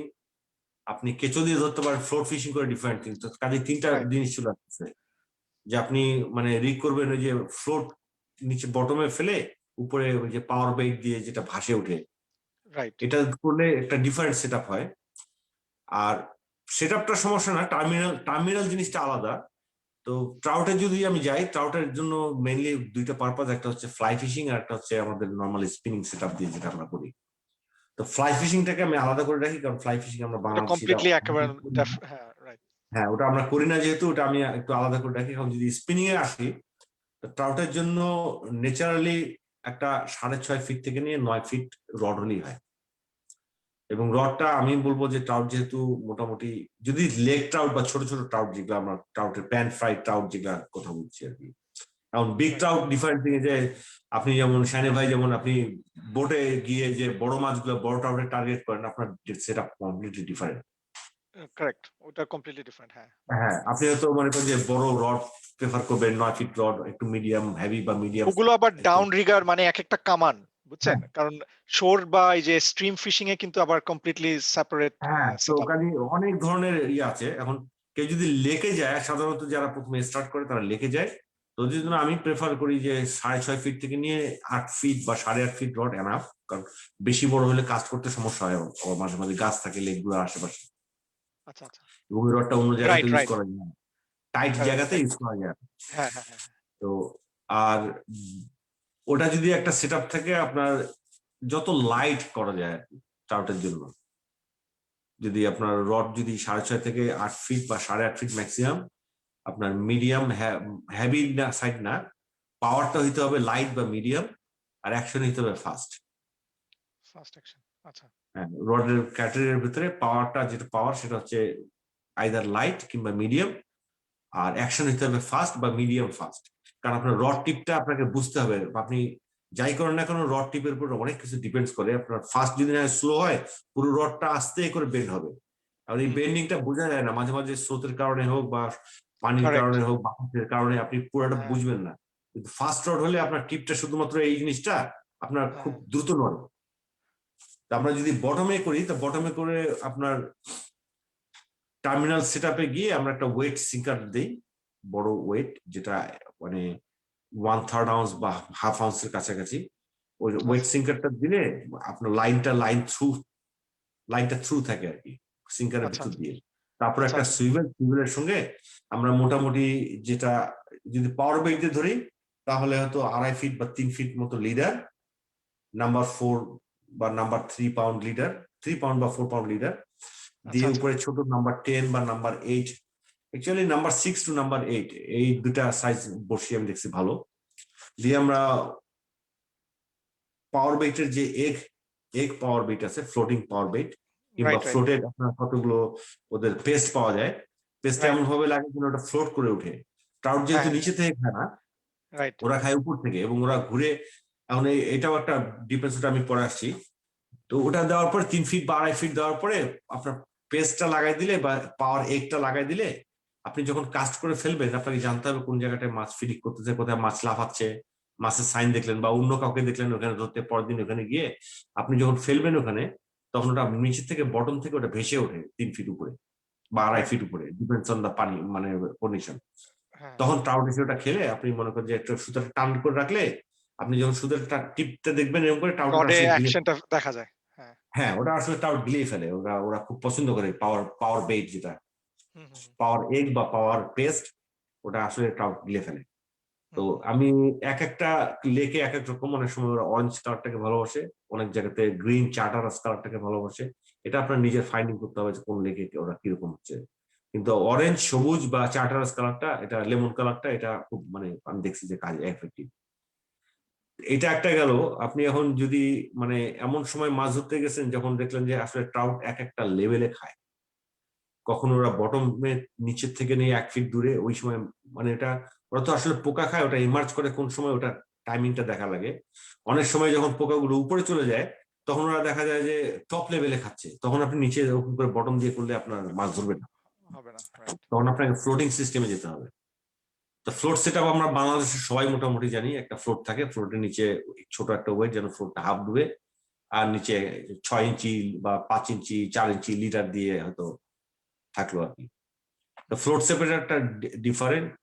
আমার মনে হয় যে আপনারা যদি এই মানে ভিডিওতে এতগুলো কথা এত সময়ের ভিতর বলা যাবে না, কারো যদি ইন্টারেস্ট থাকে আপনারা কোনো না কোনো সময় আমাদের পেজে যদি লিখেন যে আমি ভাই অমুক লেকে এইভাবে করে মাছ ধরতে যাচ্ছি, তাহলে লোকাল কেউ হয়তো আমরা গাইড করতে পারবো, যদি বিসির দিকে হয় আমি হয়তো হেল্প করতে পারবো, বা ওই অন্টারের দিকে হলে এশিয়ান ভাই বা অন্য কেউ, যাই হোক ফায়ার্স লিখলে কেউ আছে। না কেউ আগে আসবে আর কি। হ্যাঁ হ্যাঁ। না, আই থিংক এটা একটা গুড অপরচুনিটি আপনি যেটা বললেন। কারণ আপনার আমাদের এই গ্রুপে আপনি মেন্টর একটা সেকশন খুলেছেন। হ্যাঁ হ্যাঁ এবং আমি এটা গতকালকে গিয়ে ফর দ্য ফার্স্ট টাইম দেখলাম। আমার খেয়াল আছে আপনি একটু নোটিফাই করেছিলেন যে হ্যাঁ কেউ যদি চায়। সো যারা দেখছে ভিডিও এবং বাংলাদেশি ফিশিং টকে তারা মেম্বার, আ মেইন পেজে আসলে উপরে আপনারা দেখতে পারবেন মেন্টর একটা বাটন, এবং ওই মেন্টরে আ আ আ জয় ভাই, জাকি ভাই এবং আমিও সাইন আপ করেছি যে আপনারা যে কেউ আ এই যাদের নাম ওখানে সাইন আপ করা আছে তাদেরকে পিক আপ করে you can ask your question, এই যে যেটা বললো, and I think everybody signed up to help you. আপনি যে ধরনের গাইডলাইন এবং ইনফরমেশন চাচ্ছেন, যে আহ, এই রিগের ব্যাপারে বা লোকাল হ্যাঁ হ্যাঁ। গাইডলাইনের ব্যাপারে ওনারা হেল্প করতে প্রস্তুত। আম, আচ্ছা, তারপর রাসেল ভাই জিজ্ঞেস করলো how can I connect with Joy ভাই। সো রাসেল ভাই, আপনার বাংলাদেশি ফিশিং টকে জয় ভাইয়ের পোস্ট যদি কোথাও দেখেন, ওখানে ওনার নামের মধ্যে ক্লিক করে just send a friend request, and you can continue from there. আচ্ছা, জয় ভাই, আপনারা কি কখনো উল দিয়ে ধরছেন? হ্যাঁ আমরা এখানে স্যামন আসলে প্রথম দিকে আমরা সবাই উল দিয়েই ধরতাম। আচ্ছা, আচ্ছা। উল মানে এটা ইয়ার্ন বলে এখানে উল। ইয়ার এবং আমি ইয়ার কারেক্ট, কারেক্ট। আমি যখন প্রথম স্যামন ধরতে যে আমি আমার যে ফার্স্ট আমাকে নিয়ে গেছে আমার একটা কলিগ ছিল জেমি গ্রে, তো জিমি গ্রে আমাকে বললো যে কি দিয়ে ধরো, বলে we use wool yarn. What what is wool? I আমি তো অবাক হয়ে গেছি, উল মানে কি, মানে ইয়ার্ন মানে কি? হ্যাঁ এটা আসলে জাস্ট উলটাই, কিন্তু এটা স্যামন ওরা আসলে তো খেতে আসে না এখানে। হ্যাঁ আপনার মানে লেকের ভিতর তো ওরা অ্যাক্টিভ থাকে, খায়, বা আপনার সমুদ্রে খায়। হ্যাঁ আমাদের রিভারে স্পনিং এর ঢুকে সময় আসে, ওরা স্পনিং সময় ওরা খাওয়া বন্ধ করে দেয়, কিন্তু ওদের ভিতরে যে ইনস্টিংটা, ওরা আসলে লাল টাইপের বা কোনো কালারের উল দিলে ছোট ইমিটেশন, ওটা ওটা কিন্তু ট্রাউটও আমি ধরছি আসলে ওরকম করে। হ্যাঁ ট্রাউট ওরা মনে পোকা করে ওটা একটা মানে egg। মরা পোকার মতো ইমিটেট করে আর কি ওই ধরনের বডি। হ্যাঁ, মরা পোকা না, এখানে আমরা যেটা আমাদের ফার্স্ট টার্গেট হচ্ছে ইমিটেশনটা করা, যে ওটা হচ্ছে এক ধরনের এগ, অন্য স্পেসিস এর এগ। ও আচ্ছা আচ্ছা। মানে আপনার যেটা রো বলি আমরা, এগ, হ্যাঁ ডিম হ্যাঁ আর কি, মাটির ডিম। তো হ্যাঁ স্যামন যখন রিভারের সিস্টেমে ঢুকে, তখন ওদের মাথায় একটাই টার্গেট থাকে যে আমি স্পনিং গ্রাউন্ডিং যেতে হবে এবং স্পনিং করবো, এবং আমার আশেপাশে কাউকে থাকতে দেবো না, আমার ডিমগুলোকে আমি সেভ করবো। আচ্ছা তো আচ্ছা। যখন ওরা দেখে যে অন্য স্পেসিসের আপনার বা অন্য কোনো ডিম ভেসে আসতেছে, ওরা ওটা খাওয়ার জন্য নষ্ট। করে না, ওরা করে কি ওটাকে ধ্বংস করার জন্য, ওটাকে হ্যাঁ নষ্ট করে দেওয়ার জন্য অ্যাটাক করে। ওই পাশ দিয়ে যাচ্ছে, একটা যে কামড় দিয়ে উপরে অ্যাটাক করে চাবায় চাবায় ছেড়ে দেয়। হ্যাঁ হ্যাঁ তো একটা আপনি যদি লাল একটা উল আপনি কেটে যদি আপনি হুকের ভিতরে রাখেন এবং ওটা যখন পানিতে পড়ে, ইট লুকস এক্স্যাক্টলি সামন এগ। ছোট, আপনাকে ছোট করতে হবে, হ্যাঁ আপনার কাটতে হবে, ওটা একটা স্টাইল আছে, ওই করে কাটার পরে আইদার ওটা মানে দেখা যায়, মনে হয় যে পানিতে যখন ভেসে ভেসে যায়, মনে হয় যে অন্য একটা স্পেসিস ভেসে ভেসে যাচ্ছে। হুম এবং এটা আমি খেয়াল করে দেখছি, এটা সব স্যামন আসলে এটাকে অ্যাটাক করে না। আপনার স্প্রিং স্যামন, যেটা আমরা এখানে নর্মালি বলি স্প্রিং, আসলে ওটা হচ্ছে আপনার চিনক। তো চিনকের দুইটা আছে, স্প্রিং চিনক, ফল চিনক। আমরা আসলে মেইনলি ফোকাস করি ফল চিনকে, স্প্রিং চিনক আমরা আসলে খুব কম পাই, কিন্তু তারপর আমরা স্প্রিং বলি আর কি, কিন্তু ওটা আসলে চিনক। তো এই হ্যাঁ চিনকটা আপনার খুবই এগ্রেসিভ থাকে। চাম, যেটা চামও খুব এগ্রেসিভ থাকে এই একটাকে ধরার জন্য, স্প্রিং আর এই চাম। অন্য মাছগুলো আসলে মানে এক ওই ইয়ারটা খুব একটা এফেক্টিভ হয় না। যেটা কোহ স্যামন আছে আলাদা, পিঙ্ক স্যামন, ওদের জন্য ডিফারেন্ট ডিফারেন্ট আপনার মানে ইয়া ইউজ করা লাগে। কিন্তু আমরা নর্মালি ওই হঠাৎ করে কেউ যদি যায় এখানে, নতুন বাংলাদেশি হোক বা অন্য কেউ, ওরা দেখে যে এটা ইজি, খুলে পড়ে যায় না, ধরা যায়। আসলে এত স্যামন আসে, মাছ ধরুক আর না ধরুক, হয়তো মানে কোনো না কেউ হয়তো লাগায় ফেলে আর কি, কোনো কোনো জায়গায়, মুখের কাছে হোক বা অন্য কিছু হোক। রাইট তো তখন ওরা মনে করে যে এটাকে আসলে খাইছে, এটা আসলে খায় না। এটা আমরা নিজেদেরকে বুঝাই যে ও না, আমার এটা খাইলো, আমি এটা তুলে নিলাম বা কারেক্ট কিন্তু কারেক্ট। ফিশারম্যান আপনি আসলে ওটাতে মানে আমি হ্যাঁ হ্যাঁ এনজয় করিনি কখনোই। আমি নিজেও করছি, কারণ প্রথম দিকে বছর দুয়েক তিনেক, তারপর আমি বুঝছি যে আসলে কাহিনীটা তো অন্য জায়গায় হয়ে যায়। মাছ তো হা করতে করতে যায় পানি, ওরা অক্সিজেন লেভেল তো এখানে কম থাকে, তো রাইট অক্সিজেন নেওয়ার জন্য ওরা এই করে। আর আমাদের লিডারটা গিয়ে ওটা আসলে কোনো না কোনো সময় হয়তো লিডার যায় বা আপনার হুকটা যায়, আমরা মনে করি যে মাছ তো বাইট করলো বা অন্য কিছু করলো। হুম হুম তো এটা স্রোত, আপনার কমপ্লিটলি স্রোতের ভিতরে থাকে আর কি, কারেন্টের কারেক্ট ভিতরে। Correct correct correct. এই থ্যাংক ইউ হচ্ছে ভেরি আপনার মাচ ওদের। জয় ভাই বলার জন্য। আমাদের প্রায় we are half an hour over hour time, 10:30 বাজছে এখন এখানে। না, সমস্যা নেই, আপনাদের রাত হয়ে গেছে আমি বুঝছি। পরে We are really আরেকদিন আয়োজন enjoying. করা হবে। I would love to continue as well. I don't know, Ayaz, are you there? You are still in mute. I don't know ঘুমাই গেছে কিনা। না, ও মানে কোনো একটা কাজে গেছে, তখন আমি হ্যাঁ হ্যাঁ ও নোটিফিকেশন করতে বসে। পারিনি। Okay, thank তো you অন্য very much. যারা আছে, হ্যাঁ সবাইকে থ্যাংক ইউ। আমিও মানে বিদায় নিচ্ছি। আর শান ভাই, আমি থ্যাংক ইউ আপনাকে যে আপনি আগে আসছেন ওই দিক থেকে। আমাদের আসলে আমি মানে আমার নিজের পার্সোনালি আমি যেটা মনে করি, সবাই আগে আসলে একটা বিগ কমিউনিটিতে আমরা হয়তো সুন্দর করে জিনিসটাকে আগায় নিতে পারবো। যেটা আমরা সবসময় মারামারি করি আর কি, এই আমি আমার জায়গা দেখাবো না, আমি অমুক জায়গায় স্পট করবো না।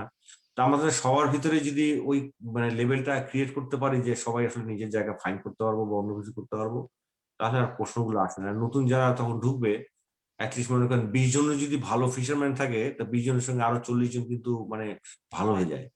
Right, that's তো true. ওই জিনিসটা আমি চেষ্টা করতেছি আর কি, যে সবাই যেন এইভাবে মানে ফ্রেন্ডলি, আমরা সবাই সবাইকে মানে আগায় নিয়ে যেতে পারি।